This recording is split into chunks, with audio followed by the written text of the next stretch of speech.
She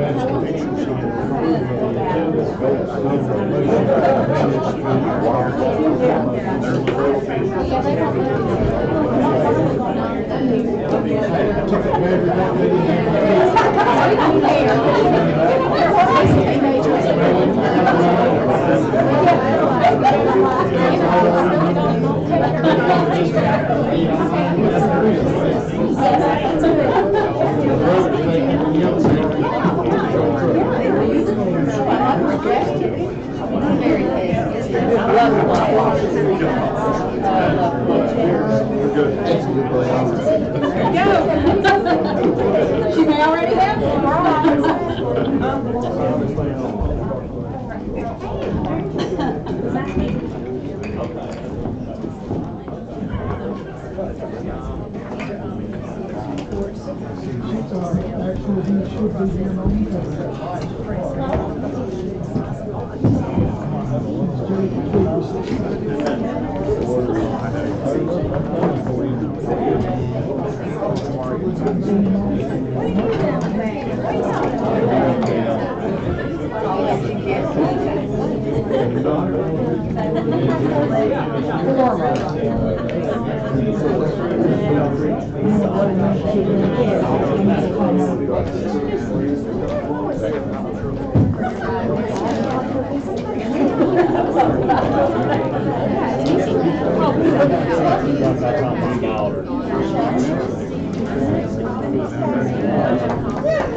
Looking forward.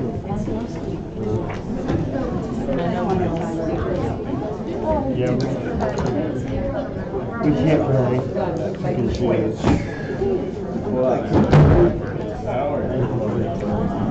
I'm here. 5:30. You go back to school tomorrow?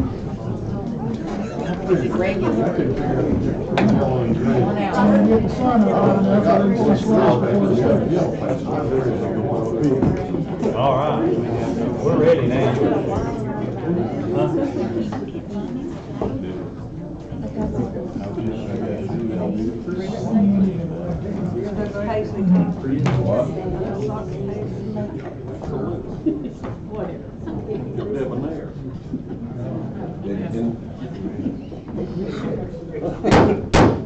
I'd like to call this meeting of the Washington County School Board to order. After a moment of silence, I'd like for Mr. Fleener to lead us in the pledge.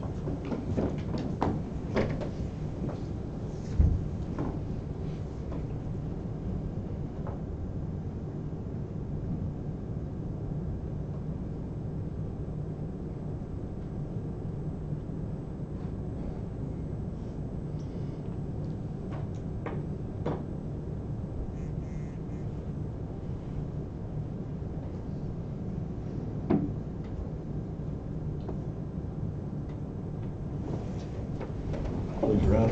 Pledge allegiance to the flag. I pledge allegiance to the flag of the United States of America and to the republic for which it stands, one nation, under God, indivisible, with liberty and justice for all. I'd like to thank you all for coming to our December meeting. I see we have some school teachers. I don't see no county commissioners or nothing. If y'all don't care, I'd like to give all my school teachers and principals a round of applause.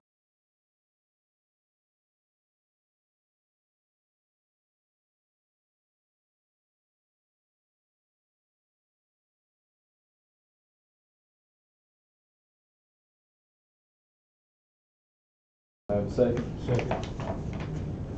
Okay. All those in favor say aye. Aye. Roll call then. Roll call, yes. Okay, sorry. Roll call. Mr. Day? Yes. Mr. Hammond? Yes. Ms. Dellinger? Yes. Mr. Fleener? Yes, ma'am. Ms. Buchanan? Yes. Mr. McLean? Yes. Mr. Ganger? Aye. Mr. Meredith? Yes. Mr. Irvin? Now I need a motion that we accept the consideration of the meeting agenda. So moved. Second. Second. Okay, Mr. McLean? Mr. Chairman, I move that we amend the agenda under section 5, committee reports, to add bid review committee. That's the next item. Is that good with everybody? That's fine. Okay. Need to vote on that? Yeah, we need to vote, just a motion. I need a second on that. Second. Second. All right, roll call vote For the amendment, correct? for the amendment. Yes, ma'am. Mr. Hammond? Yes. Ms. Dellinger? Yes. Mr. Fleener? Yes, ma'am. Ms. Buchanan? Yes. Mr. McLean? Yes. Mr. Ganger? Aye. Mr. Meredith? Yes. Mr. Day? Yes. Mr. Irvin? Okay, now, I have a motion and a second on the amendment, or the meeting agenda As amended. as amended. Roll call vote on that, please. Ms. Dellinger? Yes. Mr. Fleener? Yes, ma'am. Ms. Buchanan? Yes. Mr. McLean? Yes. Mr. Ganger? Aye. Mr. Meredith? Yes. Mr. Day? Yes. Mr. Hammond? Yes. Mr. Irvin? Okay, director's report. Mr. Chairman, we had scheduled for tonight a group from Boones Creek Elementary School that was unseen, but because we missed 4 days of school, they just weren't prepared. We will schedule them for a future meeting, and maybe they'll sing Easter songs or something instead of Christmas songs. So we'll do that some other time. Some of you may remember a football coach by the name of Bum Phillips. Anybody remember that guy? Houston. He was talking about one of his players one time, and he said, I don't know if he's in a class by himself, but whatever class he's in, it doesn't take long to call roll. We could say that about the Daniel Boone High School cross-country team. Lynn Jeffers, are you hanging there at the door? For you new board members, having Blazer cross-country runners come to a school board meeting is a very common occurrence. These people distinguish themselves annually.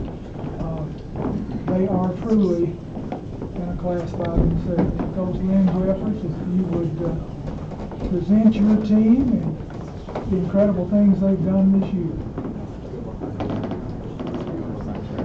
Thank you, Dr. Flannery, and Let's face the board. we got some newbies this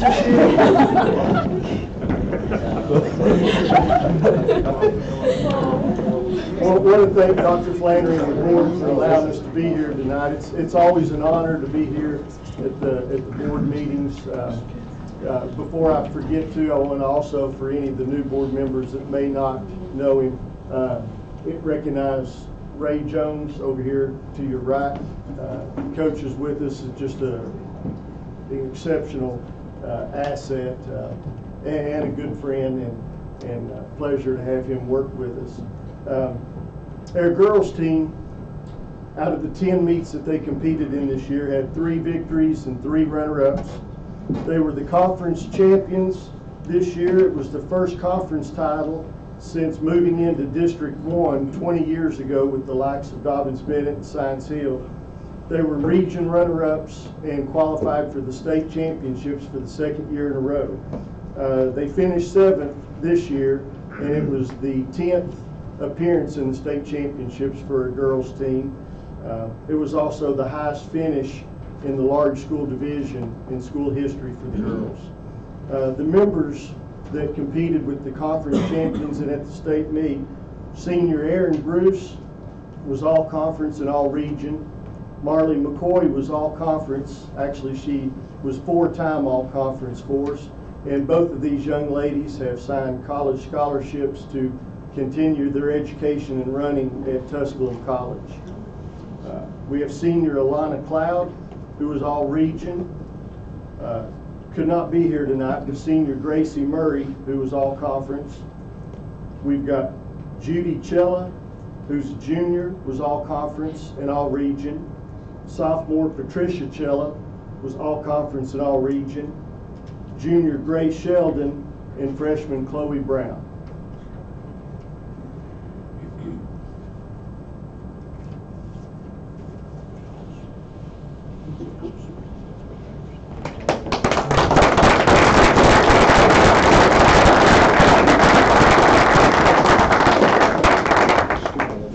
Out of the 10 meets for the gentlemen, they had 7 championships and a runner-up finish.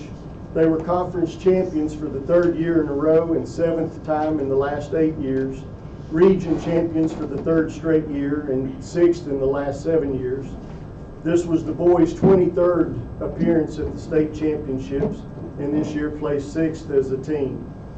Varsity members were senior Matt Huff, who was all conference and all region, senior Graydon Hull, all conference and all region, and both of these young men have signed their college scholarship papers to Milligan College, one of the top NAI programs in the nation. Junior Max Alston, all conference and all region, junior Mason Lewis, all conference and all region, junior Keaton Smith, junior Jameson Klein, all conference, sophomore Evan Bruce, who was all conference, and freshman Connor Wingfield, who was all conference and all region. This group, boys and ladies combined, has a combined GPA of over 3.9. We also have one senior. Keep pulling it down.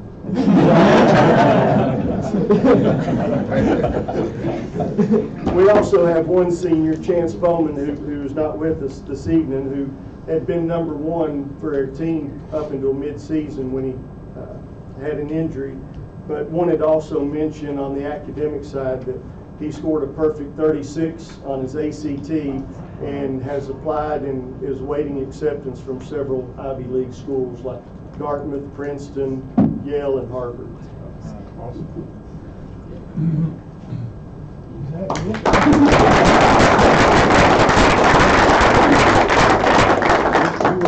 Board members. We just kept waiting for more. In a given week, how many miles do you run? Anybody? It can be anywhere between 40 to 60. It just depends on where we're at during the year. If it's raining, does that matter? No. If it's snowing, does that matter? No. If it's dark outside, does that matter? No. You run. Yep. You wear reflector shoes or something when it's dark. We just hope we don't get hit. We stay on the course. We stay on the course. Boy, a couple of seasons ago, I was at a cross-country meet, and I was standing near the team from Science Hill. And I heard one of them say to his teammates, "Boone's not here today, maybe we can win this." That's the reputation that the Trailblazers have across the state of Tennessee. You bring honor to your school, to the school system, and to yourselves, and we could not be more proud of you. And oh, by the way, I did ask them out in the hall, since the kids weren't here, if they'd sing Christmas carols. They just flat refused. We will have to wait. So thank you and Merry Christmas to each of you.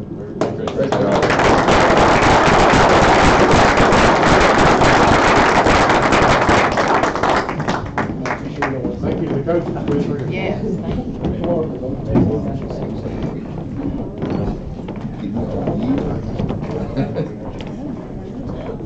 Are we ready for the construction update?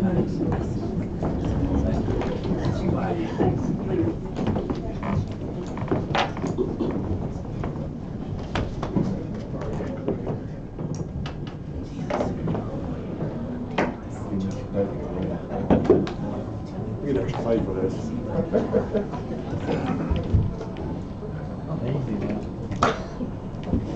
It's hard on old man, isn't it? There you go. Good evening, everyone. Tommy would normally be here, but he had quite a few other commitments, and so I'm filling in for him again tonight. But here's our billings for this past month. On the site work, you can see the total contract amount of 3.4 billed to date is just over 2.2, which puts us right at 65%, a little over 65% complete on the billings for the site work. Then the school $25 million is the contract amount. To date, they've billed almost $16 million, which puts our percent of billing to date at just over 62%. The key plan, which we've had there, just to orient you with as the drawings or photos come up. This is just a shot of Area A and the brick veneer. The red that you see under the windows is just the through-wall flashing. They have to come back in and lay the window sills in those areas. Now that the windows are in place and they've got a lot of their scaffolding and items out of the way. This is a shot looking at the main entrance. You can see the bus canopies installed and a lot of the metal roof. Of course, this photo does not show the metal roof completed right around the tower, but it's almost complete. You can drive by there now and see that they just about finished all that around the tower. And this is some of the asphalt binder that they're putting down. This would be on the south side of the property, which would be toward the road, and that's looking toward Jonesboro. And then this is just an overall shot of the project from up on top of the hill. Since this photo is taken, of course, the roof is completed on the gymnasium. The roof is almost complete on the cafeteria. It's like 95–96%. The only major roof that's lacked to be completed and dried in would be over the music band area and that little small gym area on that end. But the rest of the roofing has the building dried in. And that's all the photos. Any questions? Will the ice guard be on every part of the roof all the way around? The reason I asked you a question. Snow guards. Yes. I was out there yesterday and there was some snow down like 3 or 4 feet. I'm gonna say yes, but if it's metal roof, it will have, I'm almost positive, because Beeson's always puts that in, and I know Tommy's been a little more into the details, but I know that's some things that we looked at early on, so we'd be surprised if it's not. We look finished except for that. So And that's usually the very last thing they ever put on. In looking at part of the brick veneer that's already up, some of it appears to be of a different color. Is that common with construction? Is it weathered? Well, what's causing that right now is just the fact that some of it's not been cleaned. Once it's cleaned, it should provide a uniform look throughout. I know Tommy and Beeson's office and all of them looked at, and those areas that are sort of showing that have not been cleaned yet. Well, I went out there Saturday, and the second wing back is a big deal.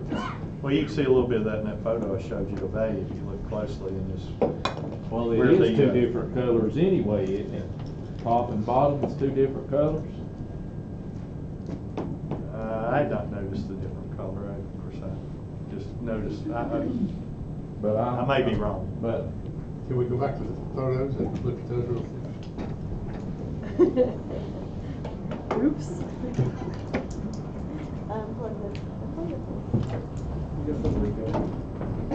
No. I heard steak was coming. Nice. Wake your hair off.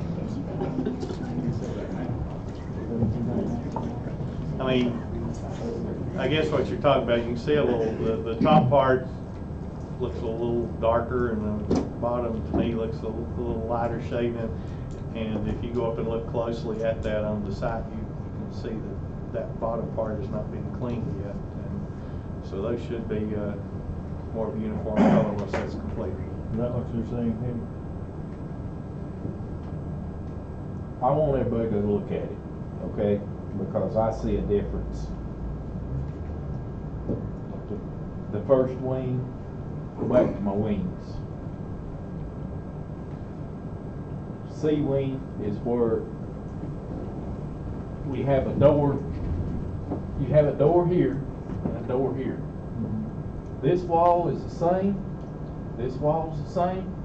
This This wall's the same as this right here, but you get over here on this wing, this side of the door, and it's a totally different color. What you were talking about, A and B? Can you make sure they clean all that? I so we will, go make- and we will, I mean, Before we that's, walked in? that is part of That's our where we walked process. Yeah. We walked into B. No? B on the Yes, back wall. I'm sorry, yes. B's where we walked in. Yes, that's right, B, I'm sorry. So B's where you're seeing that issue. A is where I'm seeing the issue. Oh, okay, so just take what you were Yes, describing on C yes, and turn it the around. construction I trailer's got over you. here, yes. Well, I'll, It'd be good if they wash that Well- when we go look at it. Well, I We'll want know. whatever, Yeah. but I see a big difference in it, Right. so, okay. you know. I saw it too, and I saw the superintendent, and I said something to him, and he said when it's washed, it'll all look the same. That'd be fine. But I just see a difference. And it will show up some like that until it is, they put the cleaning solution on it and it's scrubbed and washed down. They came some kind of acid.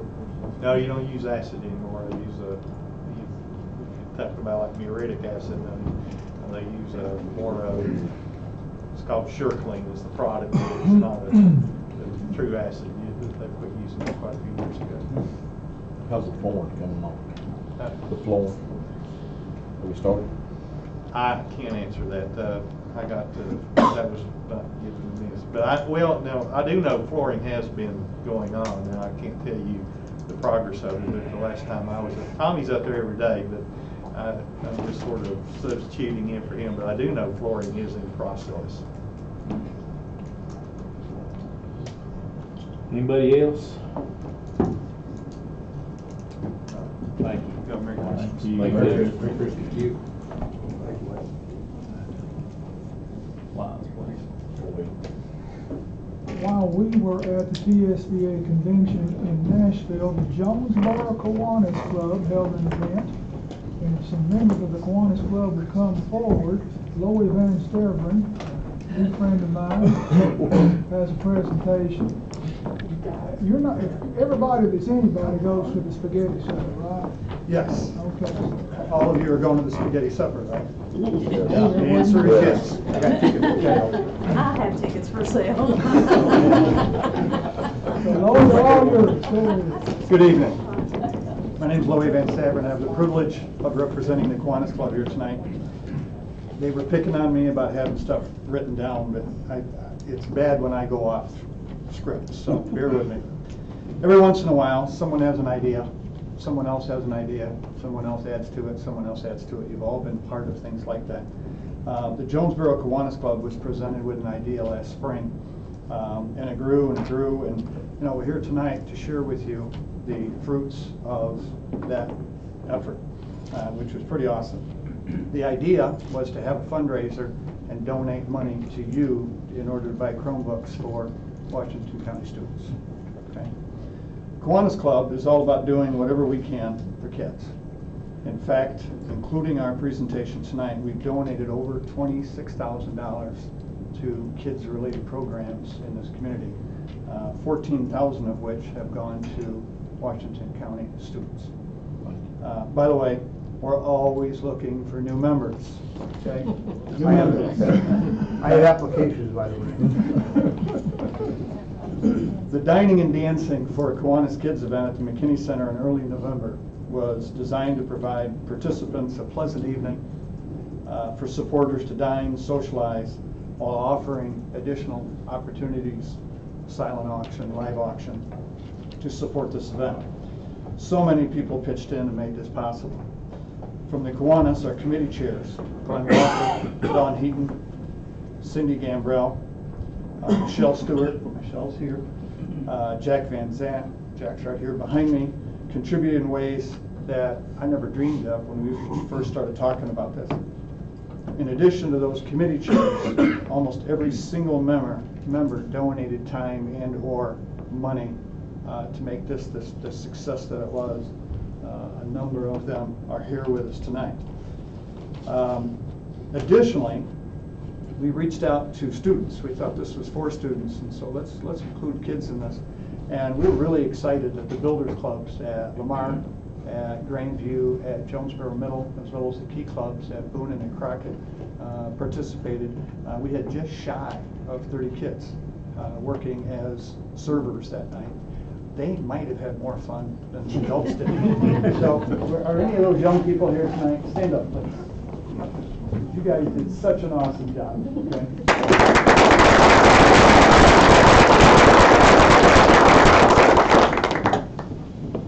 One of the unique features of the event was the opportunity to actually sponsor a Chromebook. This was one of Jack's ideas, with an outright donation of $200. And 11 people ended up doing that. One of them ended up doing that 4 times. Okay, it's pretty crazy when you think about it. And there's also a GoFundMe page, which is still available if you want to add to the total. In short, this was a community event designed to help the community, and I have the privilege of presenting Dr. Flannery and the school board with a check for $8,000 for the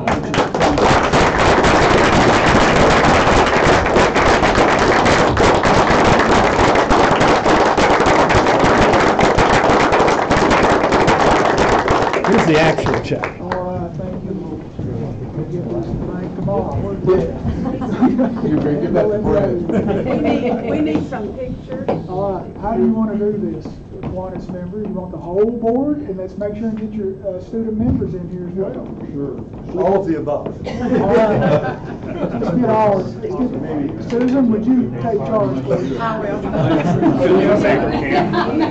This will take care of it. You want to We'll this out of the move way? that over to the side, yes. How you doing? Good, how are you? Good. Good to see you. Thank you. Thank you very much. I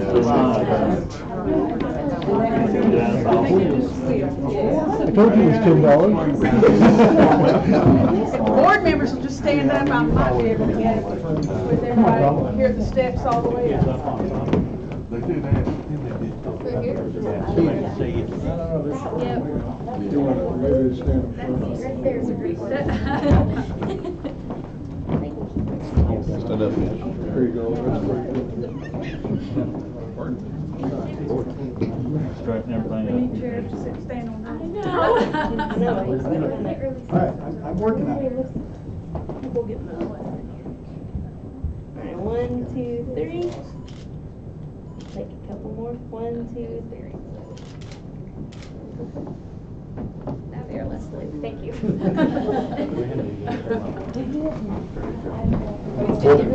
One more. One more. One more.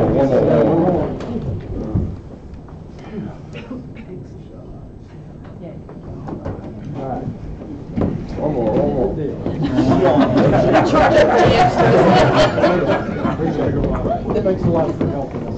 Thank you all very much. Appreciate it. Maybe next year we did. Keep it up. We'll display the big check. We want the check. You want the check?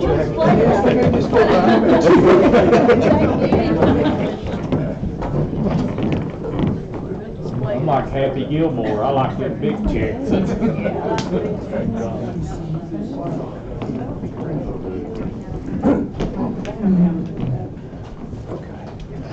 Mr. Chairman, also on the agenda is the Energy Systems Group. As that presentation will probably take in the neighborhood of an hour.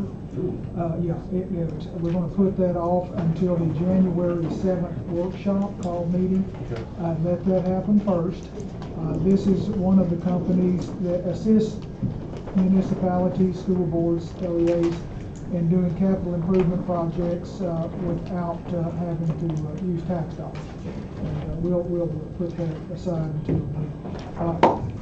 Jacob Phoebus is with us, David Crockett High School senior, Washington County Student Board member that will now present We Are Washington County. Every time I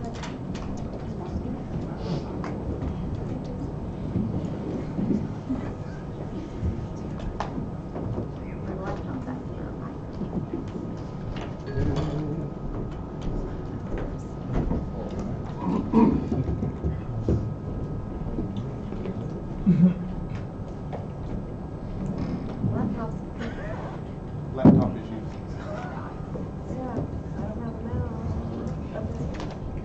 need me to come back there and help you. Maybe we need more computers. I just see 4. We have a new computer, so. I believe he set you up for failure. Yes, he did.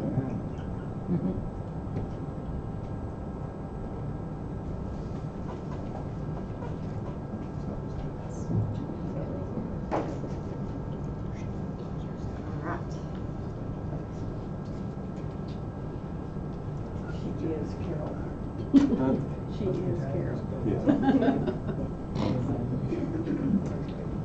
All right, so over the past month, there have been some new additions, like new stuff that's been going on in Washington County.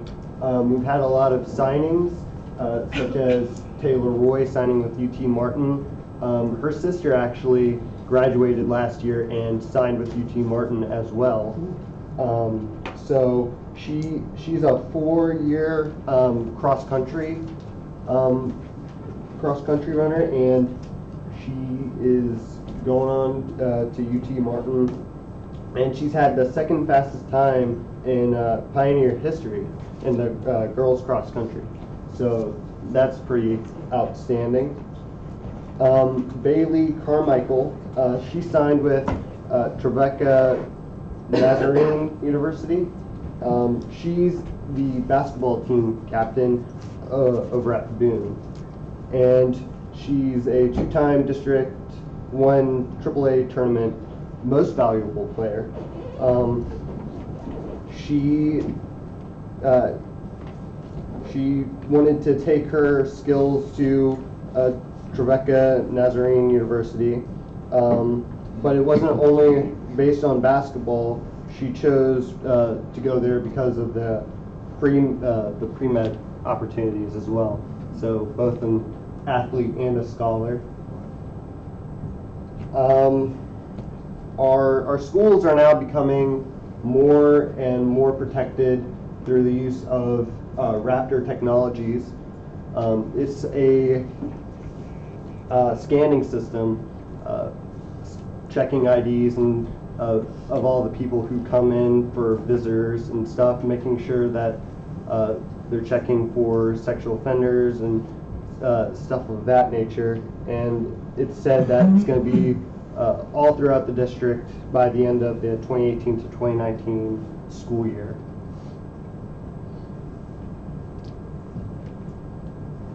And finally is the turkey trot turnout.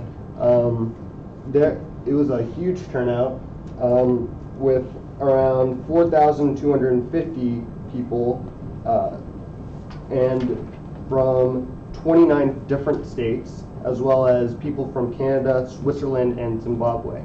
So it was a very diverse crowd there. Didn't Crockett win that one from the business? Yes. Thank you. Is Susan Belcher? Come here. Come on up. On the 31st day of this month, Susan Belcher is calling it a career after how many years with Washington County Schools? 42. 42 years in service to Washington County Schools. It's been a ride. That started kindergarten?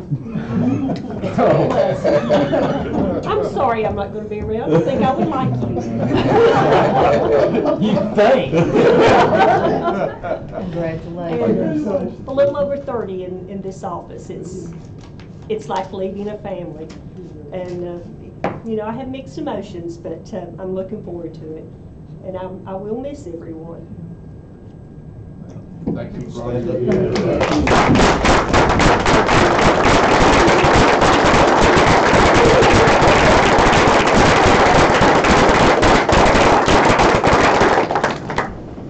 And in this Christmas season, I would like to remind the board that we will soon take up the fiscal 20 budget. And if you would begin feeding our finance director some of the individual items that you'd like to emphasize in next year's budget, we'll start putting price tags on these items, and we'll get to work early in the new year, and with that, Merry Christmas. That's all I have, Mr. Chairman. Committee reports. Calendar. You have been given calendar A, which is the yellow version, calendar B, which is the green version. 2019-2020 School Calendar Committee met on Thursday, November the 13th, 2018, for a 3:45 p.m. work session in the boardroom at Central Office. Committee members present were Annette Buchanan, Mary Beth Dillinger, Chad Plena, Cindy McAvoy, Valerie Moore, Lisa Lusk, Daniel Moffett, Director Bill Flannery, Dr. Carla Cott, and Dr. Ashley Keys. After two calendar options for the 2019-2020 school year were developed by the committee, these two options were considered by the professional educators staff at all school sites during Thursday, November the 29th through Tuesday, December the 4th, 2018. Each board member also received copies of the calendar options. The calendar committee now submits the option that received the highest number of professional educator votes for board consideration at tonight's December meeting. Results of the vote. All Washington County professional educators were given the opportunity to vote for their calendar preference. Listed below is the tallies. Consider calendar version A, which is the yellow copy, is 158. Calendar version B, which is the green one, was 328. So the green one is the one I am putting before you to vote on for our 2019-2020 calendar, and I put that in the form of a motion. Oh, sorry, I forget that part. I need to approve the report, so I put that in the form of a motion. I have a second. Second. All those in favor, please say aye. Aye. Now, option B, which is the green option for 2019-2020. I put it in the form of a motion that this will be our calendar for next school year. Second. Any discussion? So the one that most people liked was the later spring break. It's a great one. It is still subject to change, correct? When we start school again, same thing. I guess the only thing that changes is if our Spring break. if the school calendar would be, if our days for snow would be. Right. It would take board action to move anything. That's right. Okay. I was thinking there was something on the, we were waiting on. Oh, there's some test dates. ACT date we don't have Yes. yet, so that, when they tell us, we'll tell you, we'll plug it in. It's on here tentatively right now, is it not? Yes. I think 2 years in a row we've had to change the date, so. There's that. Anything else? School starts on the 5th. Okay.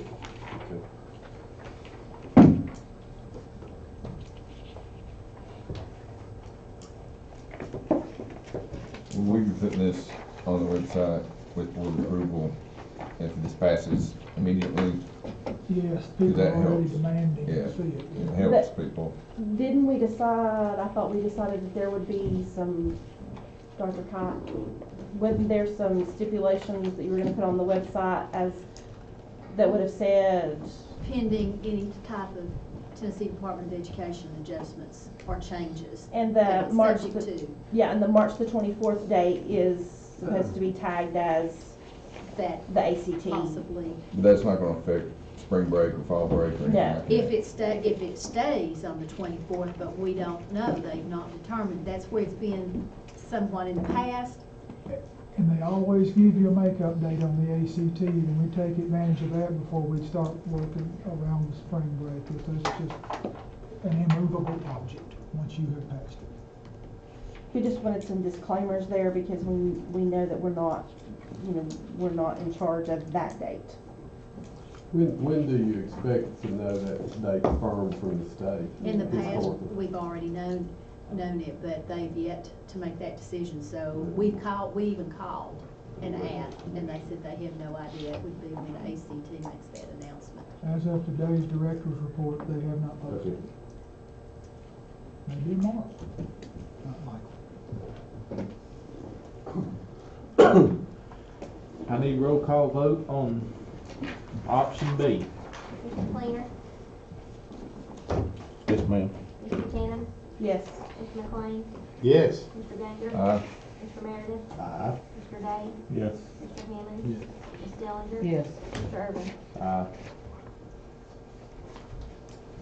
Anything else? That's all I have, sir. Let me ask you all something here too, because since we're talking about calendar, and I talked to Mr. Flannery about it this morning. If this snow gets, we've done missed 5 days. Yeah. One last week and four this week. Oh, this one last week? 4 this week. Okay. What does the board, how does the board feel about taking Martin Luther King and President's Day and having it a school day? You mean right now, or wait and see Well, what it's Martin gonna be Luther, like? what is it, Martin Luther King's first, it's in January? Third Monday in January and President's Day is like the third Monday in February. I don't think we need to do anything I right thought now. the director had discretion to do. Well, it takes board approval. You have to vote to give them the discretion, because board policy gives you total authority over the capital. What we did a few years ago. Yeah, director's always taken care of that issue, I thought. Well, I mean, you know, we're gonna, What are the two holiday dates that you're talking about, Mr. Chairman? President's Day and Martin Luther King Day. And those are what day? Third Monday in January, third Monday in February.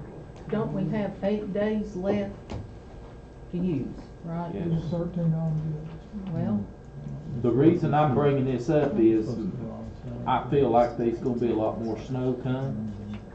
And I'd hate to get February and March and miss this, you know, I'd rather do that or go on a Saturday, and people don't wanna go on a Saturday, so. attendance is. So we just think about to give Dr. Flannery the, Whatever, however way y'all would like he to can do handle it, it. I'm sure. That's what we need to do. Yep. And for those who want the exact date, it's January the 21st and February the 18th. So if we missed maybe up to 10 already, you know, that would be just 5 more, that sounds. Make a motion, we give Dr. Flannery that leeway. Second. Okay, any more discussion? This is for Dr. Flannery to do it at his discretion, which means it may not be those 2 dates. Yeah, may not, but Okay. if it's, Just want everybody to know that, Yeah. because them dates were thrown out, that doesn't necessarily gonna be used there. any more discussion? Roll call vote, please. Ms. Buchanan? Yes. Mr. McLean? Yes. Mr. Ganger? Aye. Mr. Meredith? Aye. Mr. Day? Yes. Mr. Hammond? Yes. Ms. Dellinger? Yes. Mr. Fleener? Yes, ma'am. Mr. Irvin? Aye. Question for the director. If those 2 dates came and went, and we still had some more snow, this could affect spring break, couldn't it? I would really wish it would. But it could, that's what I'm saying. People already have I airline understand, tickets, I understand. cruises. I I understand. think if you get past those 2 days and still have to do something, I think you're looking at going to school after Memorial Day. Okay. That was another issue, that was another thing I thought, well, let's take them 2 days if the board had to vote on it, just to save spring break. I didn't bring that up recommending that as an option. Oh, Let me make that perfectly clear. Will that affect their graduation? It's already, No. wouldn't. Anybody else? Okay. You're gonna have to go to graduate in June.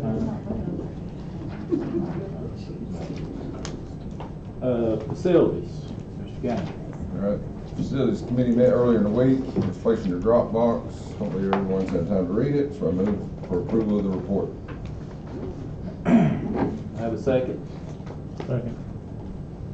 All those in favor of the report say aye. Aye. Okay. All right. The committee recommends to use the outdoor facility at David Crockett High School, the ag building that's out there, to use that outside facility pending clarification with the Commissioner of Agriculture and no conditions to prohibit an alternative use. Move that, put that in the form of a motion. Second. Okay, I have a motion and a second. Any discussion? You said you were gonna contact him that day, did you? I have, and I have his reply. In short, he said, go for it, whatever you want. That was the Commissioner of Agriculture? It was about an hour ago. Good. Well,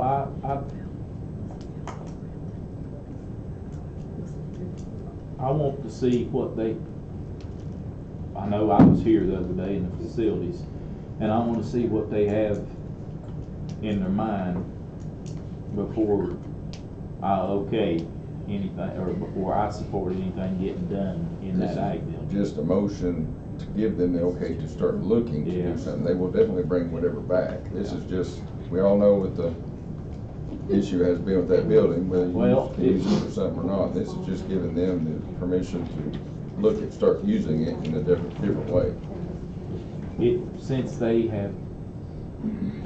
Since the commissioner has lifted this, or saying it's okay, then maybe the board and we might need to do some figuring of, you know, maybe a gym floor, bathrooms and stuff like that. So I'm just putting that out there to let y'all think about it. My hope is that it can be done so that it can be a multi-purpose facility. Exactly. The baseball team, the indoor soccer practice.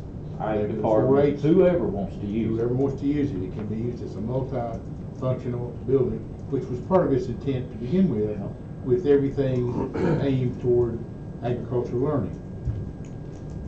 So, Dr. Flannery, who will make that determination on competing uses of the facility? Competing use? Yeah, if somebody wants to use it for the same thing at the same time.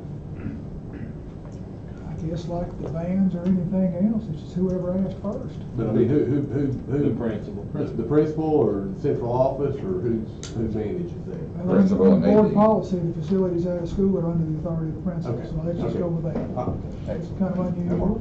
Principal. Okay. It is the baseball team, the coaches that came forward requesting to do something with it. Okay. And they kind of wanted to go in there and, as I understood it, piecemeal putting it together, but we can't do it that way. We've got to get an architect involved, and it's got to be done by a reputable company so that we don't have any liability issues when it's over with. But it's my desire for it to be that multi-purpose so that it can be used for their needs as well as other things. Anybody else? Roll call vote, please. Mr. McLean? Yes. Mr. Ganger? Mr. Meredith? Mr. Day? Yes. Mr. Hammond? Yes. Ms. Dillinger?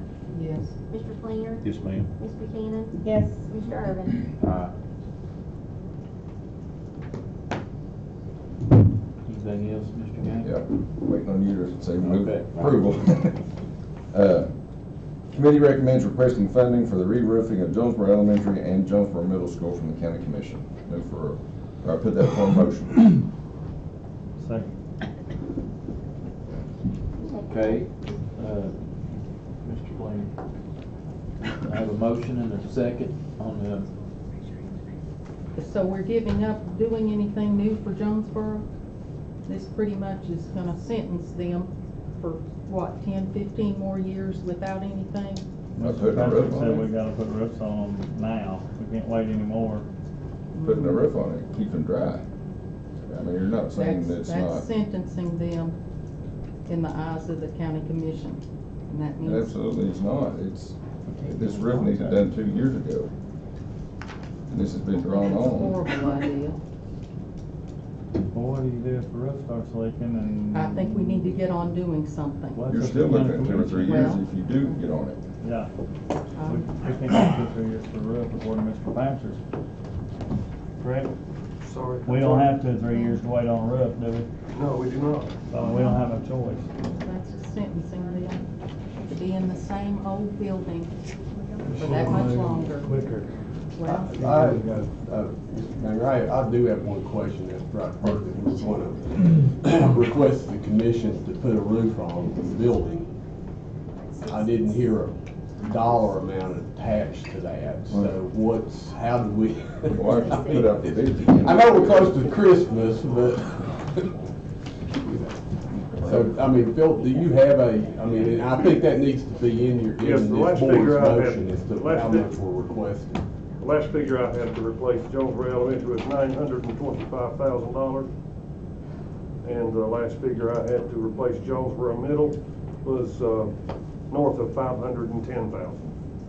So would you include those amounts in your motion, because otherwise they don't have any idea of what you're asking for? These are estimates. So should the motion be to put out for a bid before we commit to it? You gotta have the money before you bid it.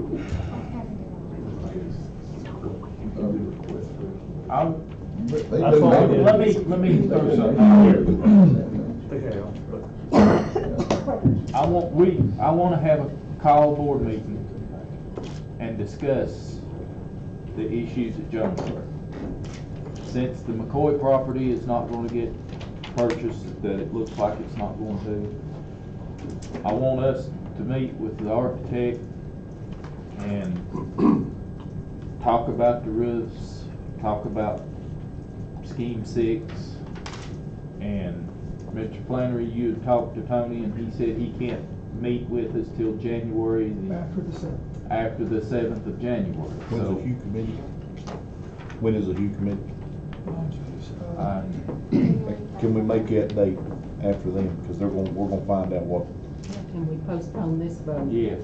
I mean, no, Should be January the call 3rd. meeting. Okay, Same yes, day. it is, because CIA and you are the same day.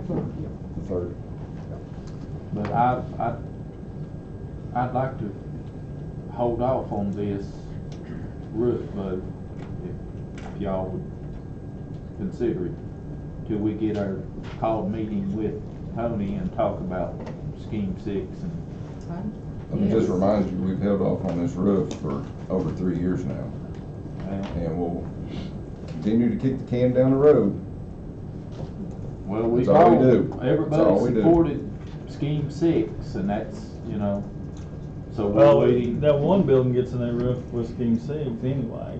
Remember we Yeah. talked about that the other day, so you're really just doing the one out of.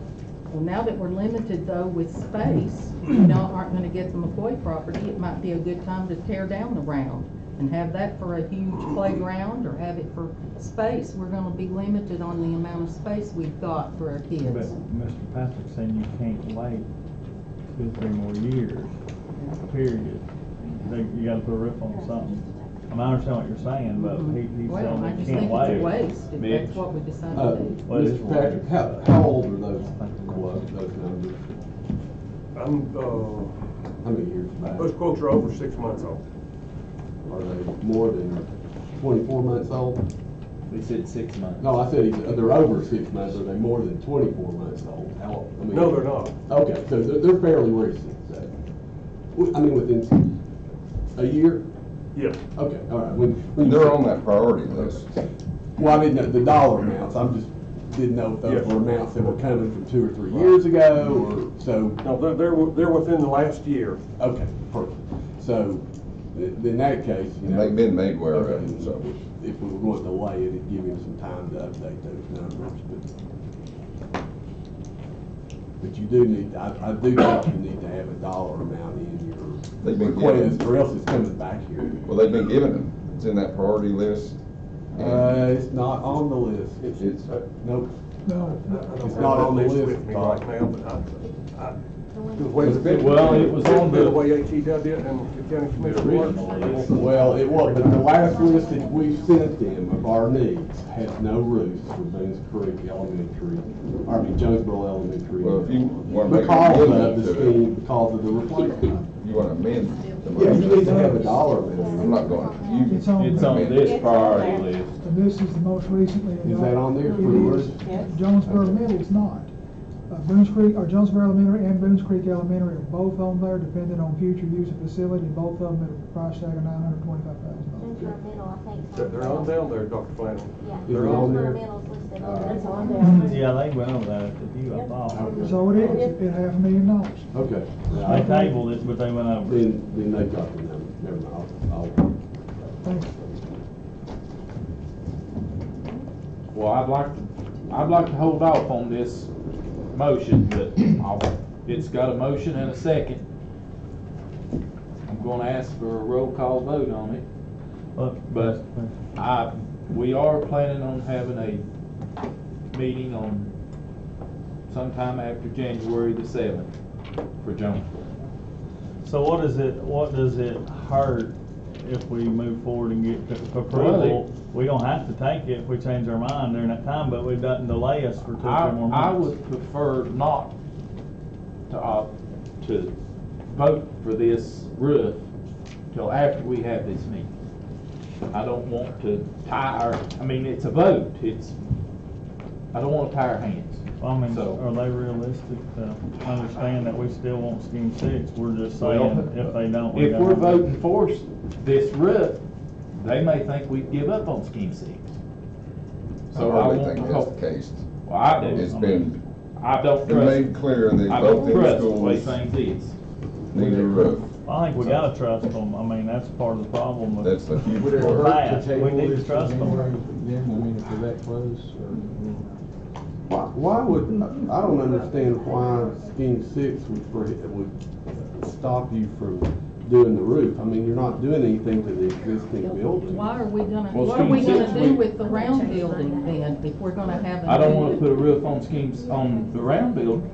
If we're not Miss going to do Rose. something with it, why would we put almost $1 million in it? Because we have Because a use Mr. for it. Patrick says. That's they why got- I'm Well, I asking see to it. hold off and have this That's- meeting and we can talk about issues. I'm with Mr. Day. I think you move forward, line it up, get it moving forward by the time it's, the And then vote commission's to tear it approved down. it. We moved it forward 3 years We ago, don't we have had to a make roof, money. we're 3 years old right now. If we end up doing scheme 6, we just don't need the money. Yeah, Well, let's vote. I call for a vote. By doing this, are you revising your priority list? Well, I mean, our priority list, we give them a new priority list and now we're gonna have to change that again because if that's They the didn't case. accept it anyway. Mr. Chairman, I motion to table this. There's too many unanswered questions right now. Let's move along. I have a motion and a table and a second. All those, You're right. no, It cannot be we can discussed. discuss. At Roll call times. vote. Ms. Dellinger, Now, wait, what is this for? To You're table? tabling it. Table Yes. Mr. Fleener, Yes, ma'am. Ms. Buchanan, Yes. Mr. McLean, Yes. Mr. Ganger, No, Mr. Meredith, No. Mr. Days, it. No. Mr. Hammond, Yeah. Mr. Urban. Okay. Anything else, Mr. that is it. Ganger? Finance. No, big reviews on it. You ready for finance? Yes. I'll pass the finance report around. Since we just made it 3:30 this afternoon, I will read the report to you. Finance Wait till we committee get our met. report, please.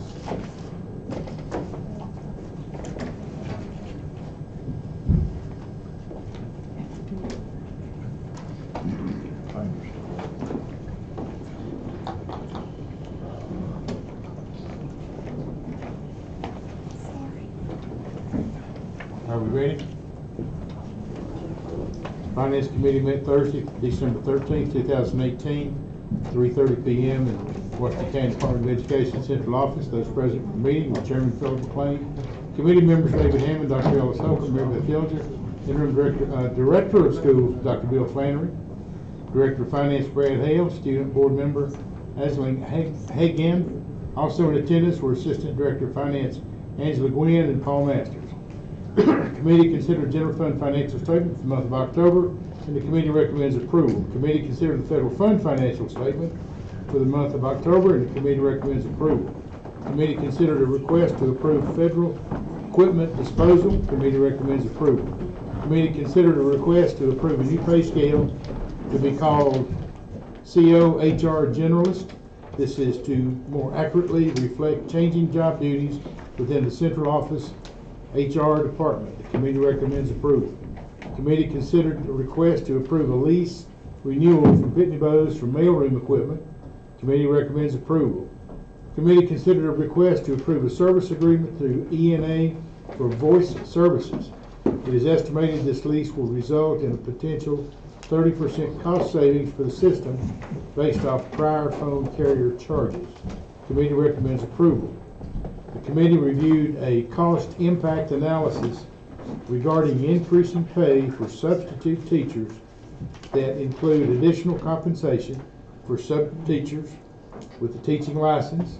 The new daily rate would be $60 for non-certified and certified, and $80 for certified with the teaching license that are retirees with at least 10 years of service with Washington County. The committee recommends approval. The committee considered a recommendation from the director of schools to convert the next surplus school bus to a rolling library. The committee recommends approval. The committee considered a recommendation from the director of schools to invest up to $37,500 into the new Bright Ridge Solar Farm as an investment opportunity for the school system. The school system is expected to start paying dividends in 10 years. We recommend approval. The committee considered a recommendation from the director of schools to create a position called a security specialist assistant. This position will be fully funded by the Safe Schools grant. This position will end on June 30, 2019. The committee recommends approval. Mr. Chairman, I recommend approval of the report. I have a second. I second. All right, roll call vote on not roll call, but voice on the I've lost report, committee report, I'm sorry. All those in favor say aye. Aye. All those opposed?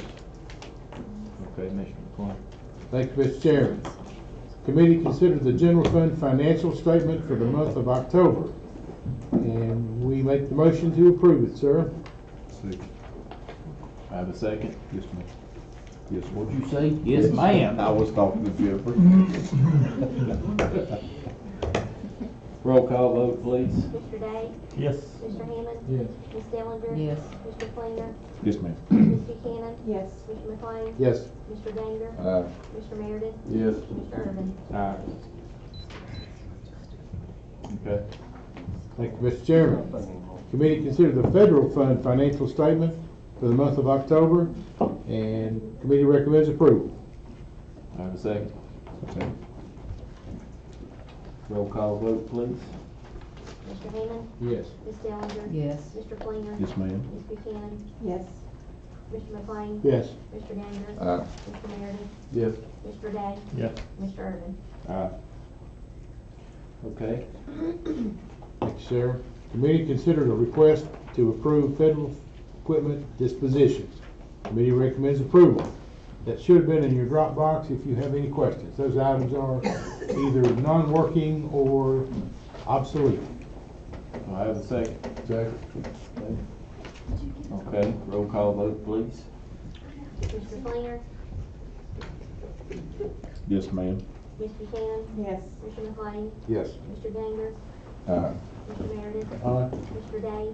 Yes. Mr. Hammond? Yes. Ms. Dellinger? Yes. Mr. Irvin? Aye. Okay. Thank you, sir. Committee considered a request to approve a new pay scale to be called CO HR Generalist.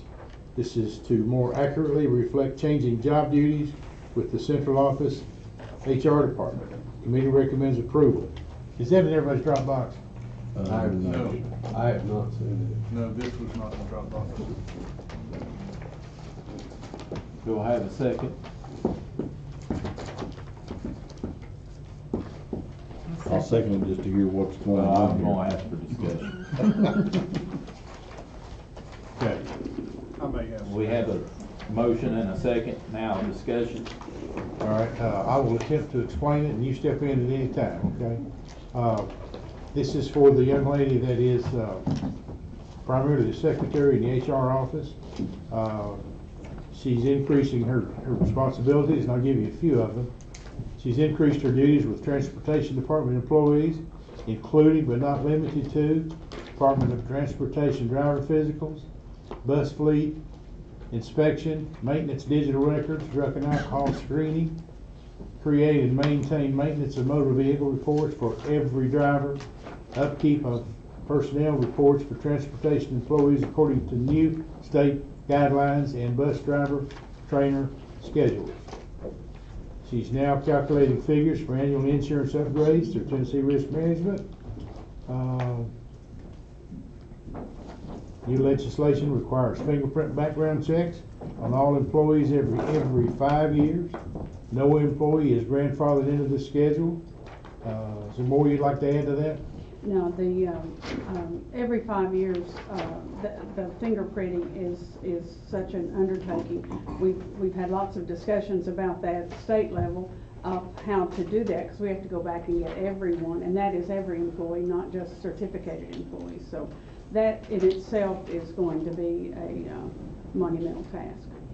This person is 17 years with us at a rate of $13.92 an hour, and Dr. Kiernan is asking for an increase up to $16.33, which would be an increase of about $5,000 a year.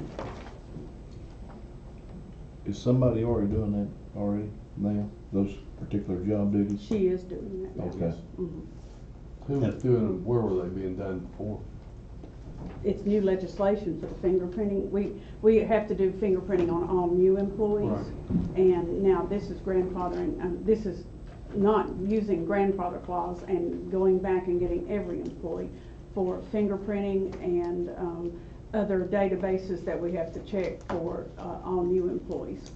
That's basically. Another thing we're doing is with the new responsibilities for transportation, the administrative assistant that I have that was Joyce Hunter, she is retiring, and the new person there is taking on part of the responsibilities to help the transportation supervisor.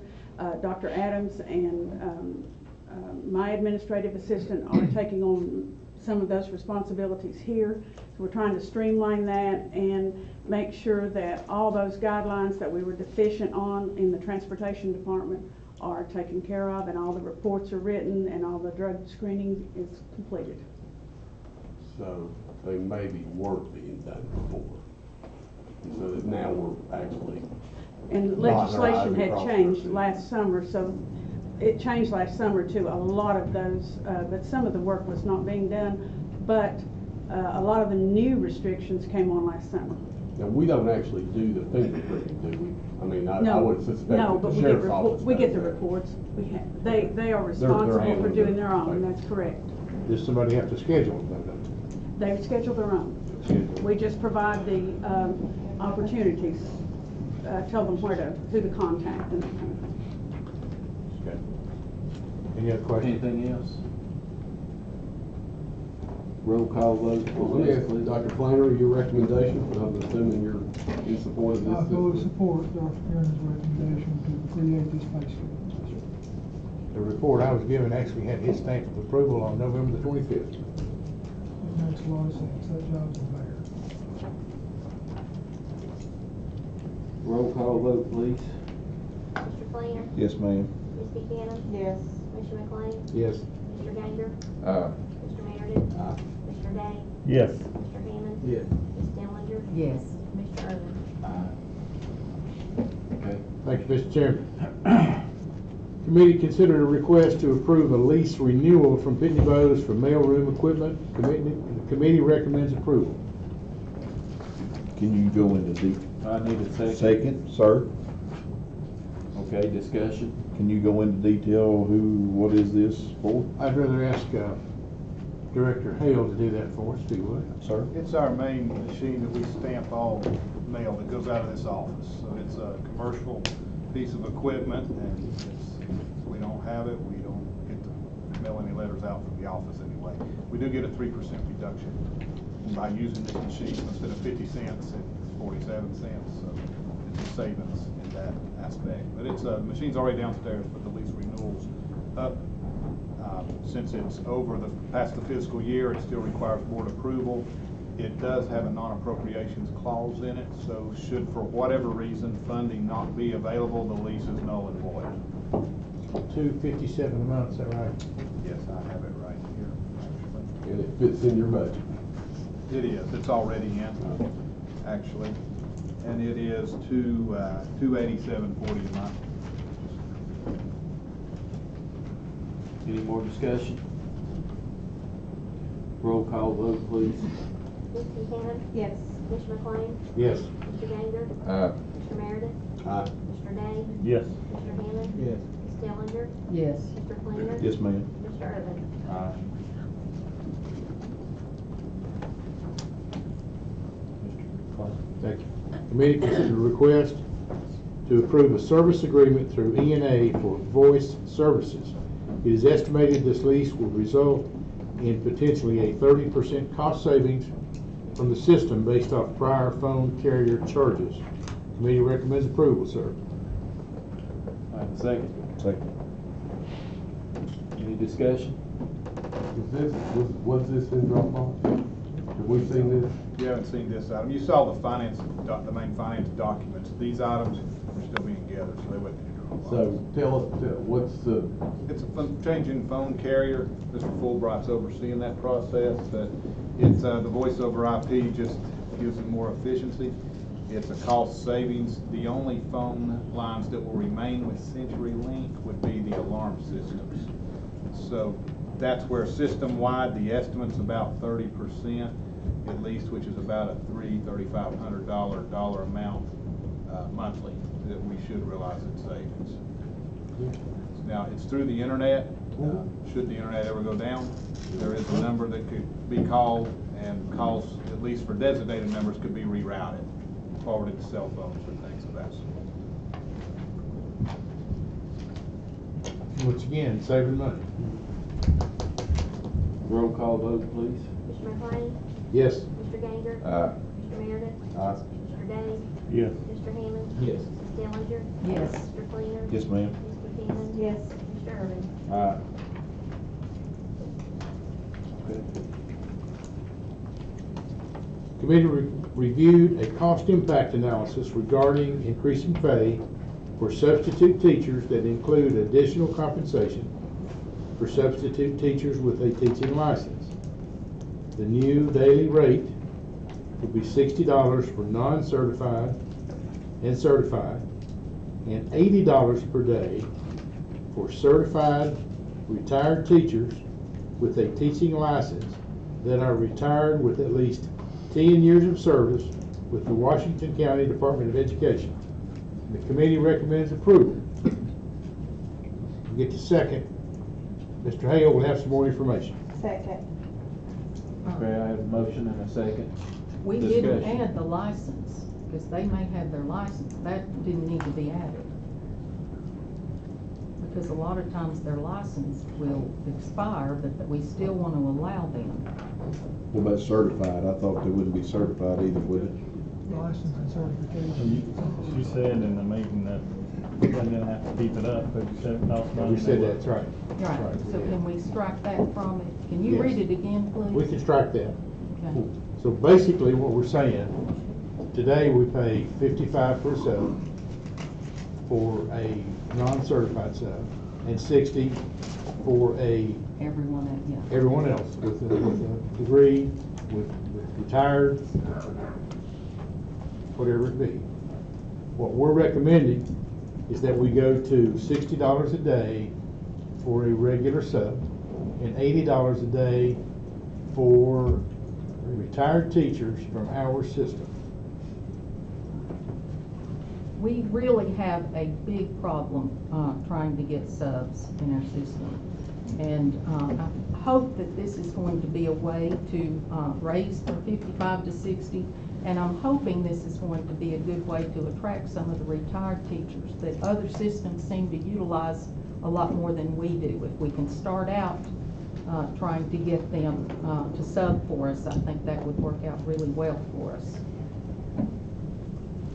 I disagree, Ms. Meredith, or Ms. Dillinger. I appreciate, I just don't think there's $20 difference between, you know, when you have a sub that morning that you have to call and get a sub out of, you know, find a sub for a classroom, you're not gonna look down that list and see whether or not they're certified in the past or retired or whatever, or how many years they've got. I'd like to amend that motion, if I may so do, and to say to $70 for both. And I know Brett, Mr. Hale's got the numbers on that, but I would like to see us pay them all the same $70, because when you're going to call sub in, to my knowledge, you don't. It doesn't matter. I know what you're trying to do, but I just don't think $5 a day is going to help you get somebody else to sign up to be on the sub list. So I'd like to make that amendment. I'd like to comment on that before he does his amendment, if I can, sir. Part of the issue here is that we've got a lot of retired teachers that would come back and work for 80, but they're not going to come for 60. Or they're not going to drive from where they live all the way across to a rural school for $60 a day. That's not going to do it. So we hear issues all the time about schools having trouble getting subs. And one of the complaints that I've heard from some folks lately is that they end up pulling instructional assistants and putting them in as subs. So now you're out the instructional system. So if we raise the retired teacher to 80, we think the base pool that we have to use from is going to grow. And it's going to be a... I respectfully disagree, because I know a little bit about that, and I just don't. Well, a retired teacher is going to be a better sub, whether or not they come or not, is going to be a better sub than someone who's never been in a classroom. Do you not agree with that? If it's been 20 years since you've been in the classroom. They won't, if it's been 20 years, they probably won't sub. It will be some of them that have retired. All I'm saying is if you're gonna make it more attractive for $5 more for a non-certified, and that's already doing 60% of the subbing, and I'm not throwing that number out there, but we'd heard earlier that you said 60% are non-certified. Yeah, and I probably better define what we define as non-certified. The definition is a substitute teacher without a 4-year degree. Right now, when we say a certified sub, that is a teacher or a substitute teacher with a 4-year degree, but not necessarily a teaching license, or not necessarily formally had a teaching license. So right now, $55 a day is what a non-certified sub gets paid.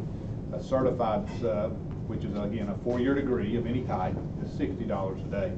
So with this, the initial, what's in the Finance Committee report, was $60 for both what we have in the past defined as non-certified and certified subs. So your 4-year degrees and non-4-year degree subs will be $60 a day. A substitute that is a former teacher with at least 10 years experience with Washington County is the ones we're talking about going to $80 a day. So I guess it's kind of confusing, because if you say certified sub in the past, that doesn't necessarily mean they've had a teaching license. But now they're differentiating that. And I do have some cost analysis with a few different scenarios if anyone wants to hear that. Yes, I'd like to hear what it would be for 70 for everybody. But before, how much do we spend a year on substitutes? Last year it was $418,000 and some change. Mr. Ganger, you had your hand up. I agree with Chad. I don't like that big discrepancy. I know. Don't be get the first used to one. that. Yeah, don't get used to it. I do agree with that discrepancy. I mean, I don't like that one bit, and I do think that's going to affect maybe some $60 subs we have just not subbing anymore, because they feel like they're not gonna, or gonna be upset because another sub's making 80.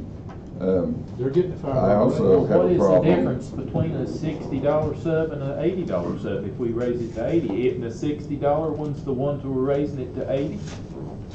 For me, the learning in that classroom doesn't stop. When you have a certified teacher going into that Exactly. classroom, it just doesn't stop. And when you have somebody that doesn't know how that's working, they don't know what a pacing guide is, they don't know what their standards are, then you have a little, it's kind of a lost day for a teacher. And if I You can what? just I say wasn't done. that in Okay. Johnson, Sorry. in Johnson City. The other thing I'm sorry. was, two things. One, I got a problem with some board members that can directly benefit from this, or direct family members can benefit from this. So I think there's a conflict of interest on certain people voting. And then the other thing is, I don't think, and Dr. Flannery, you can correct me on this if I'm right or wrong, Chad's amendment, which I guess maybe hasn't been recognized yet, he's changing the dynamic of the motion, so he technically cannot amend it there by changing the dollar amount. You'd have to vote it down and then redo it, You because make he's a good changing. parliamentary point. It's kind of what the chairman will allow, but the amendment does conflict with the original motion. As I was trained, you could say, I move to amend the motion by saying remove the number 70 and include the number 80. That's permissible. You could not, for instance, say, I move we paint the walls blue, and the amendment say, I move that we paint the walls red. I mean, that is definitely conflicted, but you can change an amount. If the chairman chooses not to honor the amendment, then we'll do something else. And I'll assure you, Mr. Ganger, I'm a retired teacher, but I'm not allowed to work in the system.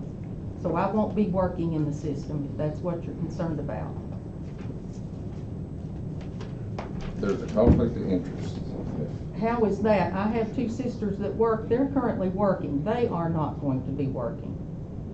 Conflict of interest. And could you expound on that for us, please? It's self-explanatory. I said, I never said your name. There's others. Okay, I mean, I'm glad you took it towards yourself. well, I cleared my name, I hope.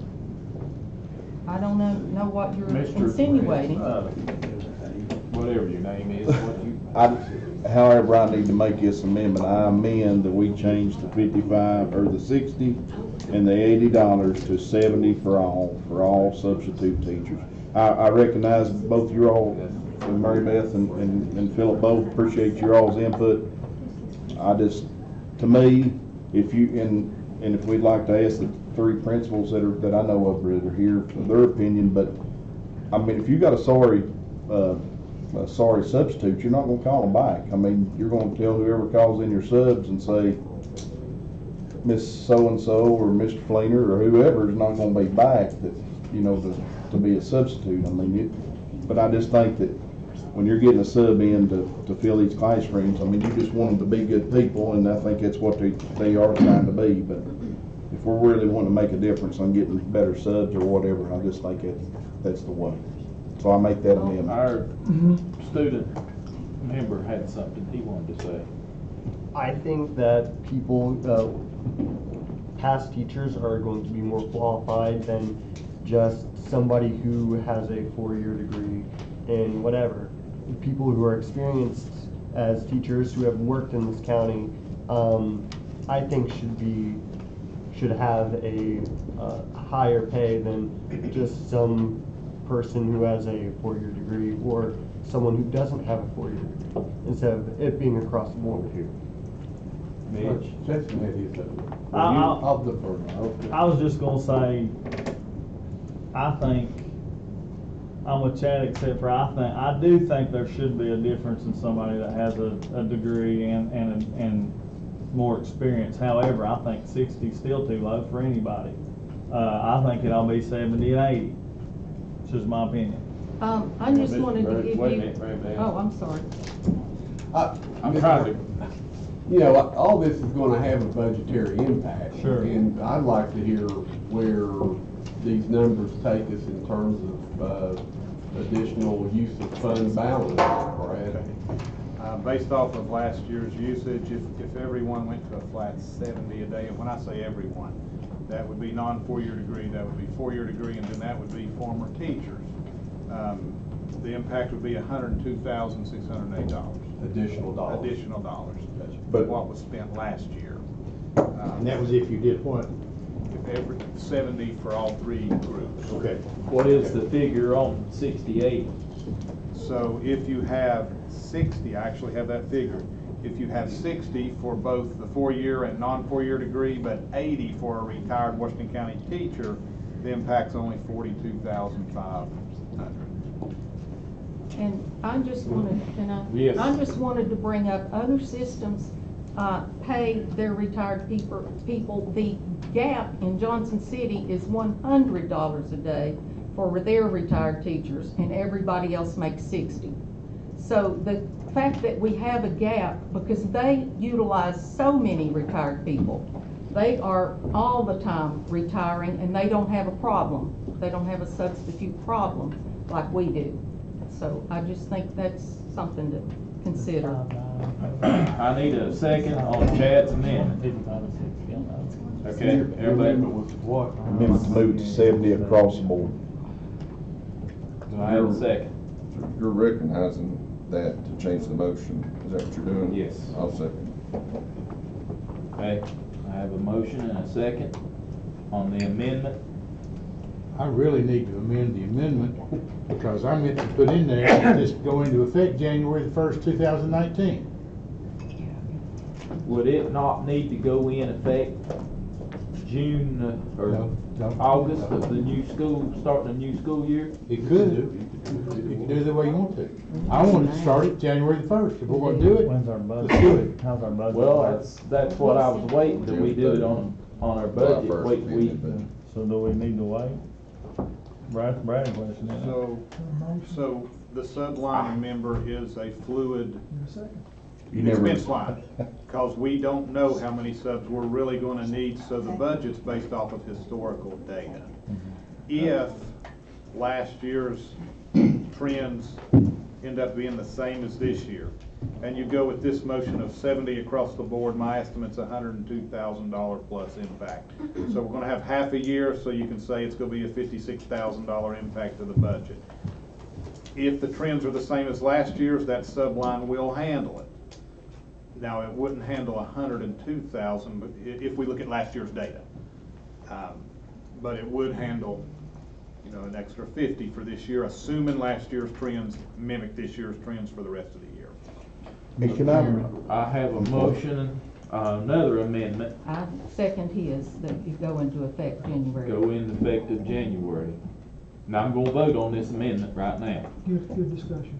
Okay, discussion on, We're voting on the January 19th. Amendment to the amendment to the amendment. Well, I think you gotta vote on the amendment that's on the Yeah. floor first. wait a minute, wait a minute. We got discussion here. David, what? Okay, when's the next workshop scheduled? January the 7th. January the And 7th. that workshop is for We're going like this policy. again. Yeah, Just well- like we did on that Jonesboro roof. Can we not? Well, Sit I down think and we're see the getting, impact. I think we're getting close on this. I really do. So let me see what, I need a motion, I need a second, I've got a second. Okay. Go ahead with this one. No, I wanna hear what you got to say. I'd just like to, I hear what Mr. Priebus said, and I think when we have a substitute teacher though, we don't expect, a teacher when they call in, and this is my definition, Dr. Kite, would you interrupt me if you happen to hear something I'm going in left field on this? I sure will. But I think when you have a substitute, your teacher's supposed to have sub-plans.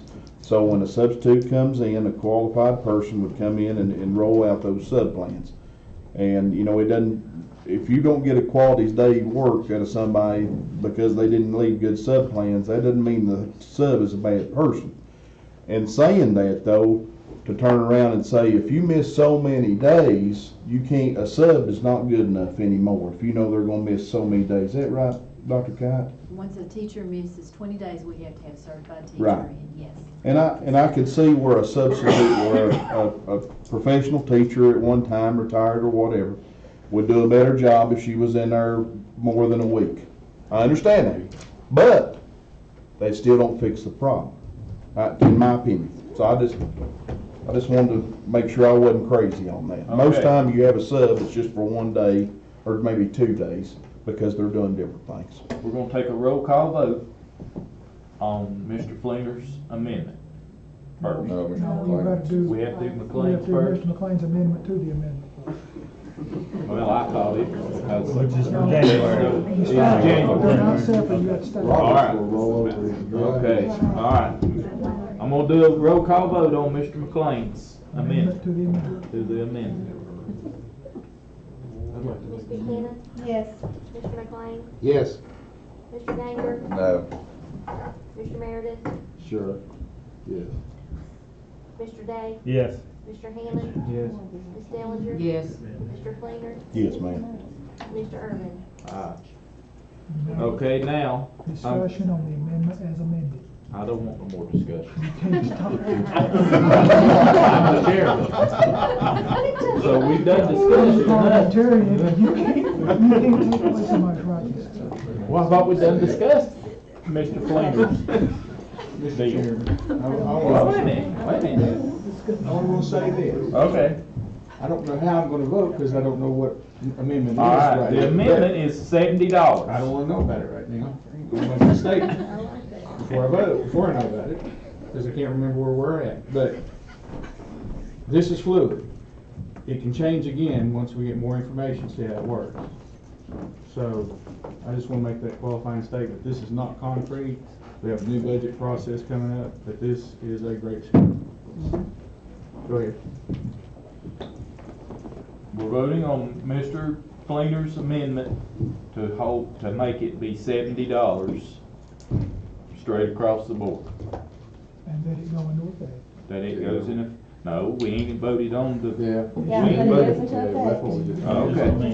That passed. I thought we didn't vote on we hadn't voted a roll call vote on the, Amendment to the amendment was just passed and is now attached to the amendment, which says it's across the board 70. okay. It's going into All right, I effect. understand. And this one is a $102,000 estimated impact to the system. To the system. Yes, if it's 70 across the board, right? That we can 70 afford. across. All right. I have a motion and a second. Roll call vote, please. Mr. McLean? No. Mr. Ganger? Yes.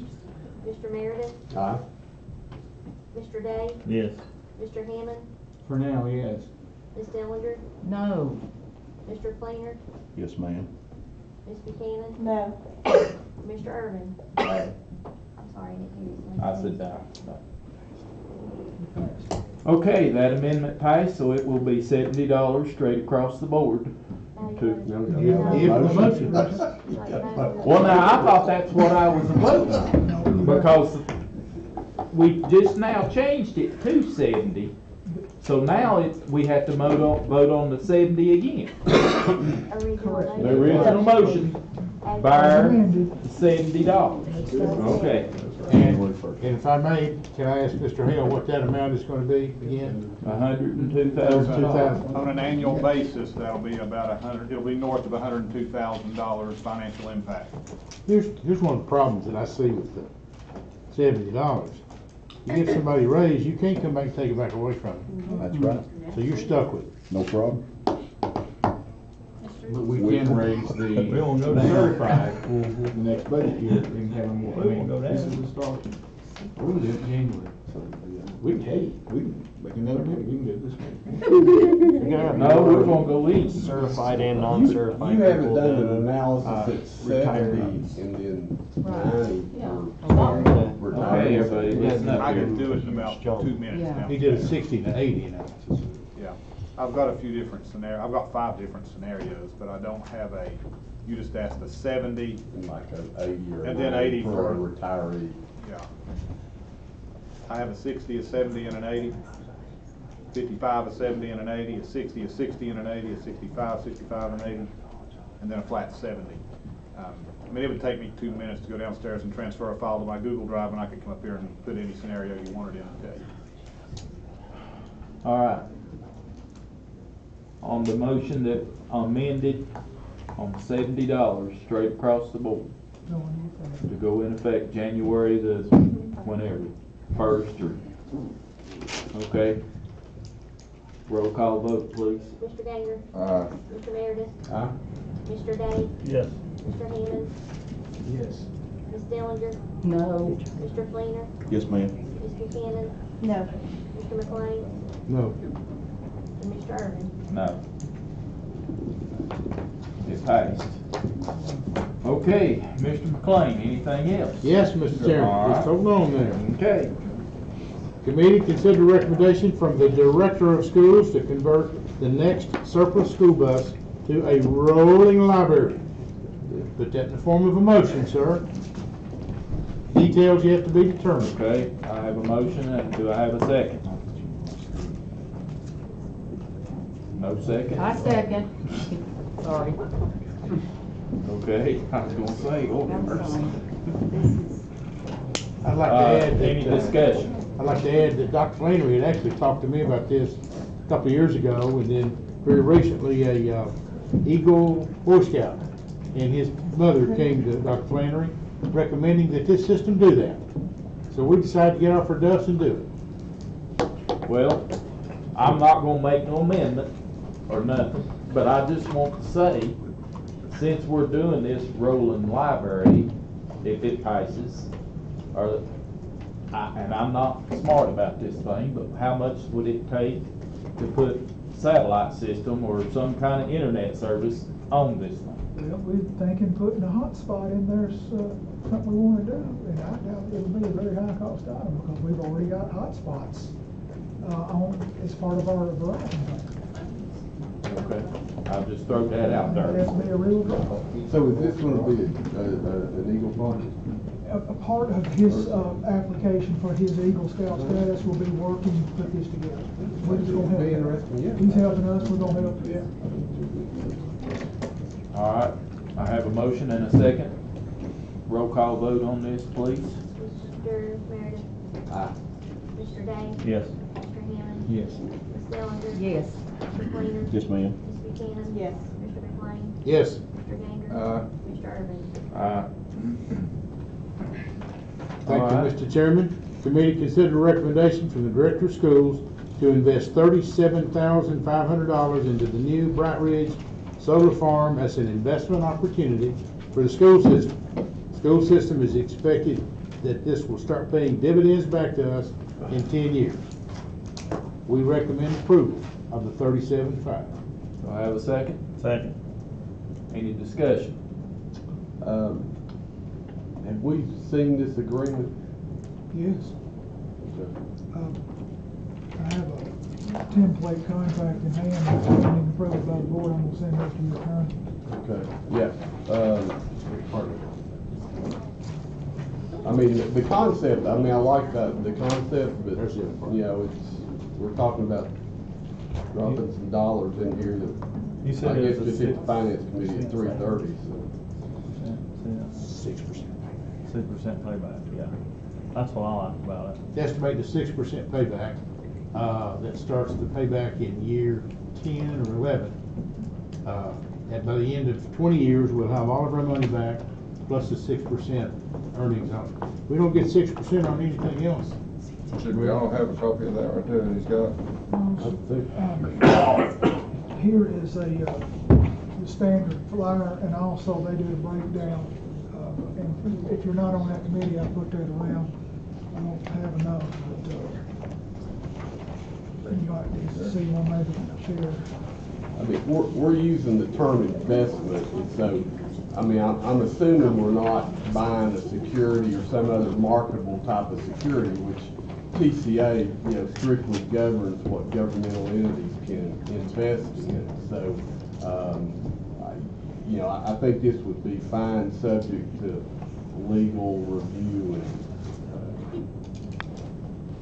and blessing that it meets state statutes.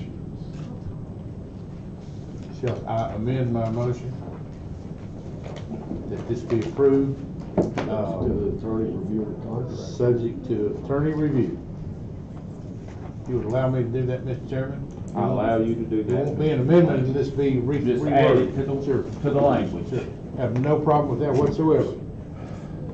All You right. still second? I'll still second. Roll call vote, please. You're still mad about that $70? Mr. Day? Yes. Mr. Hammond? Yes. Ms. Dellinger?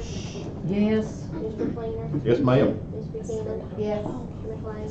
Yes. Mr. Ganger? I recognize I got a conflict of interest here, so I pass. Mr. Meredith? Mr. Irvin?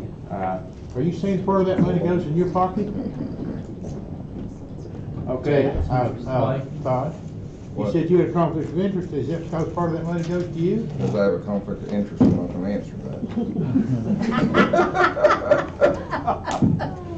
Committee considered a recommendation from the Director of Schools to create a position called a Security Specialist Assistant. This position will be fully funded by the Safe Schools Grant. This position will end on June 30, 2019. Committee recommends approval. As soon as I get a second, I'll give you some more information. Second. This would be 5 hours a day, $15 an hour. And the director has already interviewed somebody who is capable, able, and willing. Any more discussion?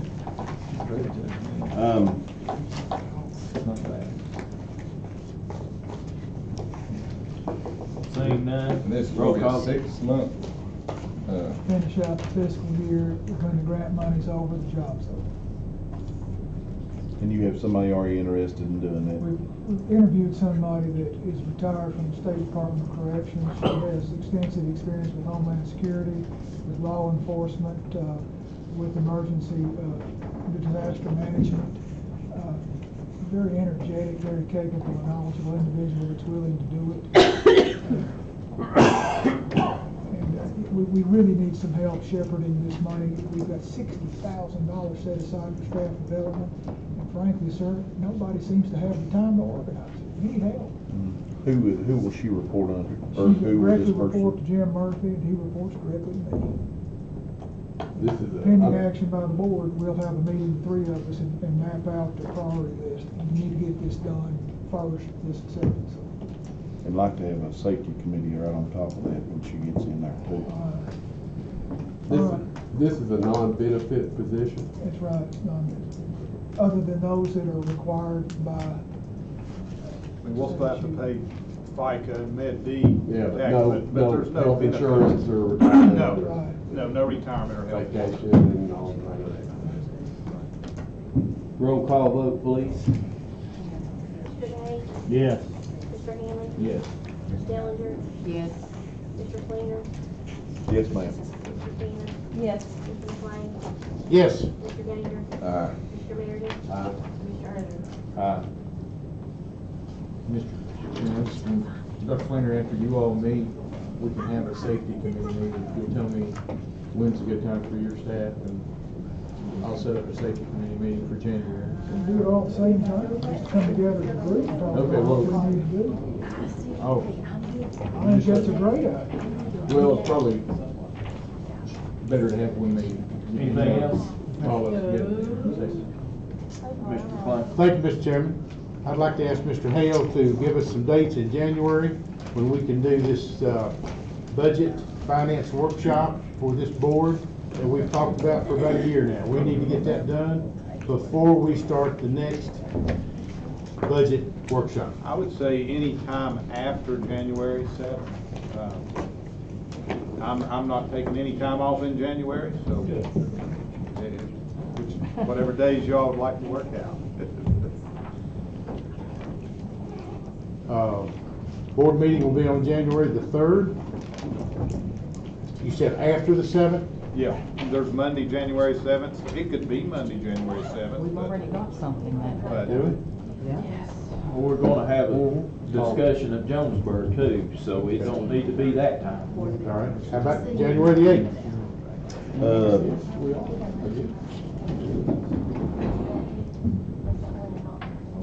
It's Elvis's birthday. Yeah, that's what On both. Board meeting's still before me here. Yes. I take it you'll be in Memphis. How about January the 9th? Can everybody be here on the 8th? Are you talking about 5 o'clock? Here the 7th, and then come back How long the you gonna 8th. need? I'm running my Mr. Hale, how long you? How about the 10th? My How long you gonna need? baseball. How about the 10th? It's gonna depend on questions, but I think we should plan for 2 hours. 2 hours. Is the 10th work better on Thursday night? 6 o'clock, that work for everybody? Do 5. Can we do 5? The chairman has a hard time getting there at 5, he's got cows to milk. I'll be here. He can make it. What time? Works best for you? I gotta watch my kids put them to bed now. I am truly flexible. I mean, You ain't put your five's kids to bed in fine with years. me. I'm here, so I have no preference. I can do it at 12 noon or 5 o'clock. 6 at night. 5 o'clock? January 10th? January the 10th. I want it at 6. Yeah, take 4. 5 o'clock. Okay. Bid review. Hang on. Is that a budget, a full-blown budget workshop or a revenue? It is a revenue workshop to make sure that everybody on this board understands all of our revenue and how it comes to us. And he's putting it together so that if any board member here wants to go to a school and do a presentation to PTAs or teachers or anybody else, the board members here can go out in the public, and I don't think any of them will, but the opportunity's there for them. Yes, sir. We set on that? Yes. All right, bid review.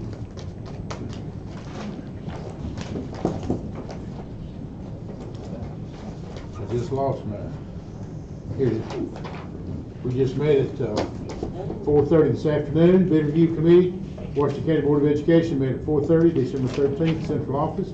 Those present were Chairman Philip McLean, Jason Day, David Hammond, Advisor Susan Kearney, Transportation Supervisor Tony Roberts was also in attendance.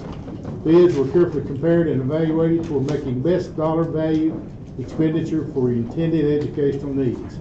Thereby, the committee offers the following recommendations for board consideration and action. Minibuses. Award the purchase of one minibus with full seating to Mid-South Bus Center, Murfreesboro, Tennessee, on a lowest total submitted bid, $58,225. Conventional school bus. Award the purchase of 2 complete Thomas Freightliner 66 passenger school buses with Cummins diesel engines to Mid-South Bus Center, Murfreesboro, Tennessee, for a total of $157,760. As lowest grand total bid, fully meeting specifications. Move for approval on the report, Mr. Chairman. Do I have a second? All those in favor of the report say aye. Aye. Okay. Move for approval of the purchase of one minibus from Mid-South Bus Center, Murfreesboro, on the bid of $58,225. Roll call vote on that? But I think it goes without saying, but who's purchasing these buses? You tell me. Well, I don't know, it doesn't say here. This is the same. No, I know what they are, but I think the motion is to request the county to fund it. Is that correct? I'm sure it's out of the capital projects money. Correct. Can you add that to my motion? It's already allocated. Yes. Money should already be, should already be But it's not our You're sending it. Okay, I have a motion and a second on the minibus. Hey, discussion, right? Yeah. I've got a question, Mr. Chairman. Is this to replace one? Is that correct? Always, yes. Yeah, always. Okay. We do have a handful of buses in reserve in case something breaks down. Right. Gotta have a bus for something, but, yeah. So just take one off the list. Roll call vote. Mr. Day? Yes. Mr. Hammond? Yes. Ms. Dellinger? Yes. Mr. Flinger? Yes, ma'am. Ms. Buchanan? Yes. Mr. McLean? Yes. Mr. Ganger? Aye. Mr. Meredith? Aye. Mr. Irvin? Okay. Keep waiting for you to say motion carries. Wow, sorry, motion carries. Move to award the purchase of 2 complete Thomas Freightliner 66 passenger buses with Cummins engines, diesel engines to Mid-South Bus Center, Murfreesboro, Tennessee for $157,760. Lowest grand total bid, fully meeting specifications, and request county commission pay for it. I have a second.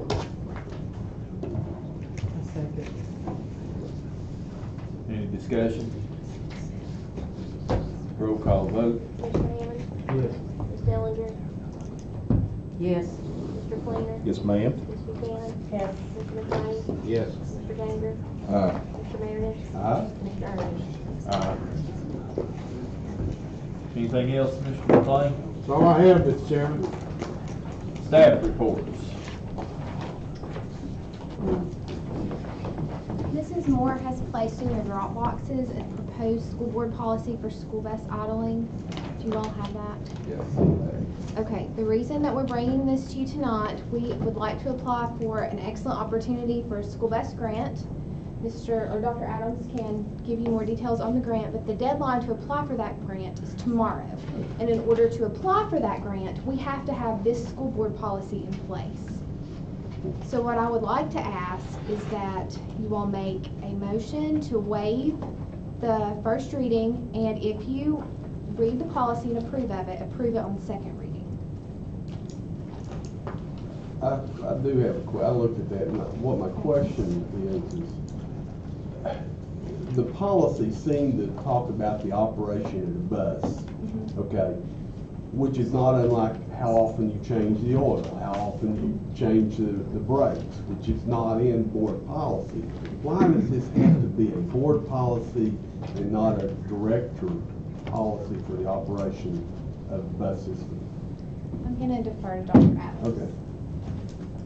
Grant's coming from a settlement with VW. If you guys remember, 5 or 6 years ago, they had that issue. They had a 14-point, now I want to say it's an $8 billion payout to the United States, and we're eligible as part of Tennessee. Got just over $27 million, which just under $9 million went to the purchase of replacing 900 diesel vehicles. And part of that money is to replace school bus vehicles. And so part of that settlement through the U.S. government filtered down to Tennessee government is that we have to have a policy where we're basically cutting emissions. And so they have very strict stipulations on what that requires. It has to be a board policy? It has to be a board policy. It's part of the grant. It helps prioritize. They have other areas where Washington County does not meet the priority. There's an ozone zone that we don't meet. There's a distressed county criteria that we don't meet. There is the board policy that will help prioritize our grant proposal. Right now, we're asking for an all-electric bus. It's a cost of $440,000. And hopefully we get this grant and they will help pay for the majority of that bus. Well, let me ask a question. Are we tying our hands on this grant because some of our buses are not emissions like the new ones are? Are we tying ourselves to say, all right, we're going to have to do something to our other buses? Part of the grant requires that we totally disable an older bus. We have chosen a 2006 diesel engine, and part of the actual grant is I have to show proof that we drilled at least a 3-inch hole through the block of that motor and cut the frame of that bus totally in half, so it's totally scrapped and can never be on the road again. I mean, I guess I'm going to take a picture of us drilling a hole through that block and cutting the bus in half. This is a good policy. This will save emissions, it will save fuel, and these are good practices. And if it becomes a problem in the future, you can just rescind the policy. And with the idling policy specifically, our GPS system, we already monitor that. We have data that we can pull and generate reports how much our bus is idle, down to, we can do it globally for the whole fleet, we can do it bus by bus. I mean, I can see having this because the grant board is requiring that specific policy, and they may not accept a policy that just happens to be in the transportation operational manual. It was very specific. That is their policy, their example policy. I was just a little concerned about starting a trend where the next policy is going to be that we want to change the oil. The board sets a policy on how often we change the oil, how often we rotate the tires. And those aren't in our policies. Those are operational issues that should fall under the directors. You said that the bus would cost $444,000? $440,000, yes ma'am. That's an estimate, plus an additional close to $25,000 to put in 2 charging stations. Okay, well, the statement behind that's what caught my attention because you said help pay for Exactly. that. So how much is a regular bus? About a regular conventional bus is about $78,000. You bought 2 big ones. But we can't replace the diesel with the diesel. They're wanting us to do something that's emission, so all electric is what we opted to. If you don't get the $440,000, what happens to that money at that point? If we don't get enough grant money to at least bring the cost down to what a normal bus would cost, you'll never hear about it again. I'm not gonna come ask you to spend $250,000 on a Right. bus. Okay. That's irresponsible. But if we can get an electric bus and cut your carbon footprint by that much, I think it's a great step forward. So maybe we could use the money and buy our director a new Tesla car and drive back and forth electric. We've talked about that. I don't own a car. I've got a car. Mr. Chairman? Yes. How much is idle time, Dr. Adams? Do you have it figured up? For our buses right now, not right off the top of my head, the last time I looked at it, we normally tend to idle about 5 to 10 minutes depending on where we're at. Usually it's during the winter months, and it's longer time because we're trying to keep the bus somewhat warm. I just hate to see us put the time issue on here and look the other way when we have a policy saying we need to do something, you know what I'm saying? Exactly. The reason the policy's in front of you is because we want to apply for the grant. If you don't accept the policy, then we won't apply for the grant.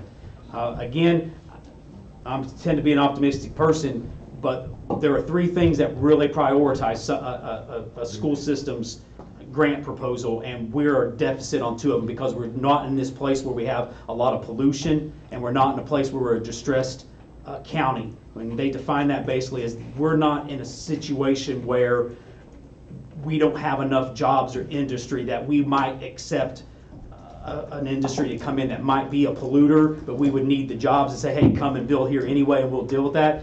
The nearest one actually was Cotton County. I don't know why Cotton County, but that was it. They provided me a map. But kind of to his comment, I mean, if you adopt this policy, are you going to be able to operate under this policy? I believe so. Yes, sir. I don't think that that's that's not doable, or else it wouldn't be a policy and nobody would be applying for the grant. Well, I'm just gonna say, if say we did get the grant, buy this bus, 5 years, we're gonna spend a bunch of money on it, probably what a bus costs us to put batteries and everything else in it. So whatever this board wants to do, but Yeah, I appreciate you all looking into grants all the time, I really do, but of electric bus. But, you know. Well, this is just to put the policy in place to allow them to apply. Yeah. Does this board approve grants when they come back? Oh, no. Okay. No, but if it requires matching money, you're gonna have that from somewhere. If it did, we would have to come to the board, but we apply for grants on a constant basis. And unless it specifically says it requires board approval, it'll be in your budget. Right. But you won't, it doesn't approve it. Like, take for instance, the safety grant we got, it didn't require board approval, so we just applied for it. So, to that effect, if you receive the grant for, say it's a $400,000 grant, or say it's $350,000, and the county's got to pony up $100 for this electric bus. Well, I mean, it'd have to come back to be budgeted to spend. Oh, yeah. So we would be voting in some way, shape, or form on that expenditure of $400,000. So either you take the grant or you don't at that point, I guess. When would you find out he got the grant? I mean, is there a The time? deadline I saw, deadline to apply is tomorrow, and the grant, I think the award's gonna be March, I wanna say March 9th, sometime early March. They're wanting to move on it fairly quickly and disperse this money. Dr. Flannery, you recommend it? You think it's good? I think it's a good policy whether we get that electric vehicle or not. I mean, this just lowers your carbon footprint. It's a green thing to do, and that's the direction that I'd like to take this system. You're burning about 1,000 gallons of fuel a day in this school system, and we're not that big. Yeah. That is a lot of emissions that our vehicles are putting in the air. It's a gesture. It's saying to the community, this school system, this school board we'd like to conserve. We'd like to do better than just belching these emissions into the air. I like it. I mean, we're doing that sort of thing with our buildings. We're cutting the amount of energy that we're using. We just every day we're trying to conserve. This is one more effort. Well, I would say, on what you just said, the emissions on buses and stuff is a lot better than what they have been. Oh, yes. So, you know. Do we need a motion? That's what I'm asking. Do I have a motion I'll that make we a motion accept to this accept it. and waive first reading and? I do. Okay. And I Do I have a second. second? Second. Okay. Roll call vote on this. Ma'am? Then she's out of paper, so we gotta quit. Mr. Day? Yes. Mr. Hammond? Yes. Ms. Dellinger? Yes. Mr. Fleener? No, ma'am. Ms. McKenna? Yes. Mr. McLean? Yes. Mr. Ganger? Aye. Mr. Meredith? Aye. And Mr. Irving? No. I'll sit together. We know about diesel. Diesel. No, I appreciate him looking into this. I just. Okay. Anybody else on staff reports? Susan, please speak. New business, WCEA.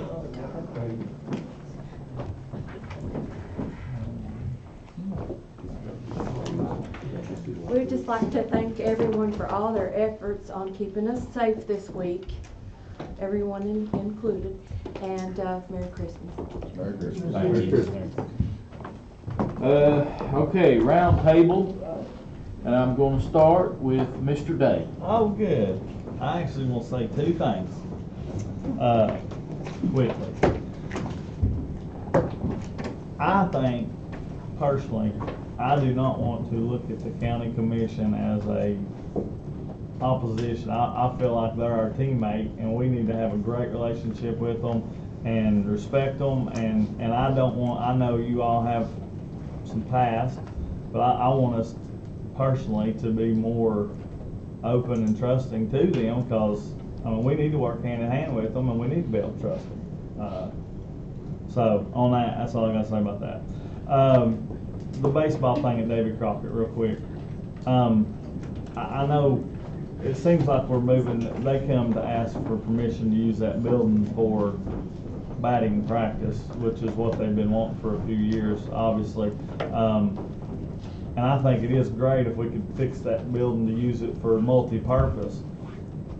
But I think it looks like it's going more in a direction of multi-purpose. And if we do that, then I think we need to help them get a facility equal to our other high school for batting practices. Covered, enclosed, whatever. So I'm just throwing that out there if y'all think about it. That's it. Okay, Mr. Ganger. Really appreciate Kiwanis and what they've done for us, and what they have done for us, actually. That's a huge thing for our system when groups and organizations like that will step up and help us out. And just, as well as the Kiwanis, I also like to thank the Quest Foundation, because we were given many grants and money yesterday, was it, or 2 days ago, yesterday? Teachers, and I very much appreciate the teachers taking the time to apply for the grants, because I mean, you don't get those grants unless you put some effort into them. So definitely appreciate the teachers and all the effort they do to get those things. Just wish everybody a Merry Christmas. Mr. McLean. Merry Christmas to everybody. I want Ms. Dillon. Well, I'd like to continue to congratulate the Daniel Boone High School cross country. They continue to break records and make us proud. Thanks to the Kiwanis, that was a generous donation, and thanks for supporting our school system. Thanks, Jacob, for another great job. And congratulations to Dr. Susan Belcher on her retirement. And Merry Christmas. Mr. Meredith. I'm going to just tack on Mr. Gainer a little bit. I was here for the Quest presentations, and between Quest and Kiwanis, I believe the teachers of this school system have garnered about $35,000 here in the last 2 days, predominantly for technology, which is, I think, real important as we go forward. But also, one of the biggest Quest contributions yesterday had to do with some classroom renovations, or a different classroom learning environment, which I'm really looking forward to. I believe that was at Jonesboro. Flexible seating. So so I'm looking forward to seeing that, and hopefully, as we're working on the final stages of furnishings for the new Boones Creek School, that we take some of that concept into consideration.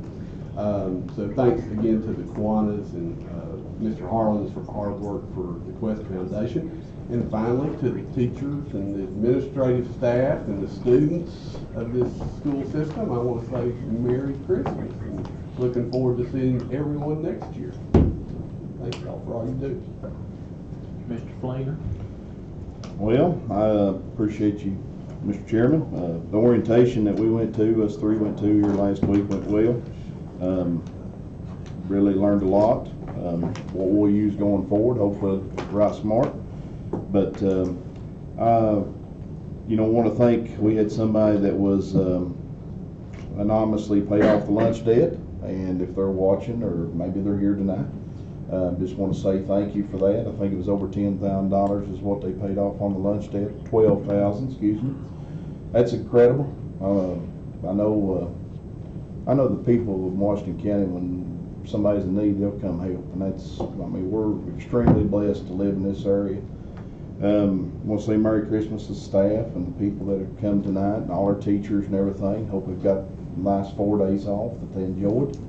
But looks like, kids, if you're all watching, looks like tomorrow you'll all be going to school. Also want to say, I think, speak as a board here, but we're praying for the 18-year-old from Crockett that lost her life, and her parents, and just want to remember those people that have gone through hardships, and this is a hard time of year when it comes to stuff like that. So, thank you. Appreciate it. Mr. Hammond. Congratulations to the Boone Track team again. I want to thank everybody for the job they do, and Merry Christmas to everyone.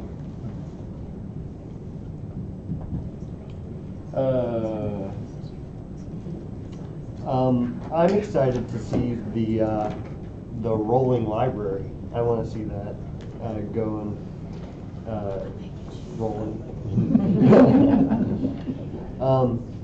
Other than that, Merry Christmas. I'm excited about the rolling library too, and there are some examples in different counties. If that's something that we want to go and look at to get some ideas, and kind of ask them, what they would do different, or what works for them, and that would be very nice to initiate. Congratulations to the cross country team. That they said that 2 of them was going to Tusculum. They have one from Crockett going to Tusculum, so we have 3 of our cross country people that will be running for Tusculum next year. It's kind of neat. They become teammates, and that's nice. And the Kiwanis, I really appreciate everyone who puts money into our schools and into our students to help them with their technology and their learning. It's really nice. So I really appreciate them, and I want to wish everybody a Merry Christmas. Mr. Director, do you have anything to say? Merry Christmas. Jennifer, do you have anything? Actually, you have it written down. Okay, well, okay, we got PSBA workshop. on January the 14th in Knoxville. And the director says he's wanting to go and would like to take some board members, whoever would want to go to this. What is it? What's the subject? I'm gonna let. It's led by the TSBA staff, and it's about goal setting. It's an opportunity for school boards to sit as a group and talk about priorities and goal setting, led by TSBA staff. We got a little time to, It's an all-day thing. I mean, to sign up when. Yeah, well, when think is it's going January on the something? 14th. Not before. What's the time? Go down the night before that morning. That morning. I don't know. I guess it depends. It's not that far. It's not very long. Just go down. The conference center, they do it. Is it Big Nashville? conference center. It's in Knoxville. Knoxville, okay. We're gonna send you all the information on it. You all should have got it in your TSBA update. Mr. Ganger, do you know? Just like Dr. Flannery said. I thought it had it's- something to do with the colleges and, I mean, not colleges, but high school giving them certificates and other on issues, or, you know, like welding and. Work ready. Work ready. Certifications. Certifications, I thought they was, You think that was part of it? I don't think it is, but I might be wrong. I don't. well, We'll get info. we'll get the info and send it out, but I looked at it and I thought it was pretty interesting, and I was, you know, maybe if the board wanted to load up in the van, we'd just go down. It'll probably be in your update tomorrow that you get from TSBA. Yeah. So look for it on there. It'll be on there somewhere. So Link. just look for that in your upcoming here. We got a call board meeting on December the 17th at 5 o'clock. Everybody got that down? Which is what? Monday. Call board meeting on December the 17th. 5 p.m. 5 o'clock. What's that Board, for? Policies? the evaluation director. Putting them. Is that Jonesboro talk too, or is that a different time? What'd you say a while ago? We had that with something else too. No, that was January the 7th. we were Oh, going to- January the 7th or 10th. Monday's what time? 5. All right, Jennifer's gonna send link tomorrow on the board evaluations, and it's gotta be completed by December the 21st. Go into detail on that. Tell you how good you are, so you get to tell how good you are. Let's keep him anonymous. Okay. So it's your self-evaluation. So Really? you Of this put board? down. Of this board? Yeah. And it's part of our board of distinction? Yeah. That we do. Does anybody have anything else? So with that being said, you all will be, you have the 3 guest board members coming to the January 3rd meeting. Yes. January the 3rd, we have a guest, 3 board members coming, Do we know who's coming? so, on the January 3rd meeting. SEP? Yeah. Terry Henderson, Craig Owen, Tom and Hager. Colin. Tom Hager. Anything else anybody have? Is there any other meeting? Somebody said something about January the 7th meeting. Well, we have one on the 7th for policy. That's policy. What time? Is it 4 or 5? 5. 5. I think it's 5. But now you're having the energy systems group come, so So we may have it called at 4, started at 4, because the energy system is coming. They're coming to the 7th or They're coming to 3rd? the 7th, Oh, okay. So it's 4 o'clock. Is that good with them? I guarantee you. Okay. 4 o'clock on the 7th. And then the 10th is the workshop with the finance. Can we have a strategic planning meeting sometime in January later? not that same week, but sometime. Y'all would talk it over. Anything else?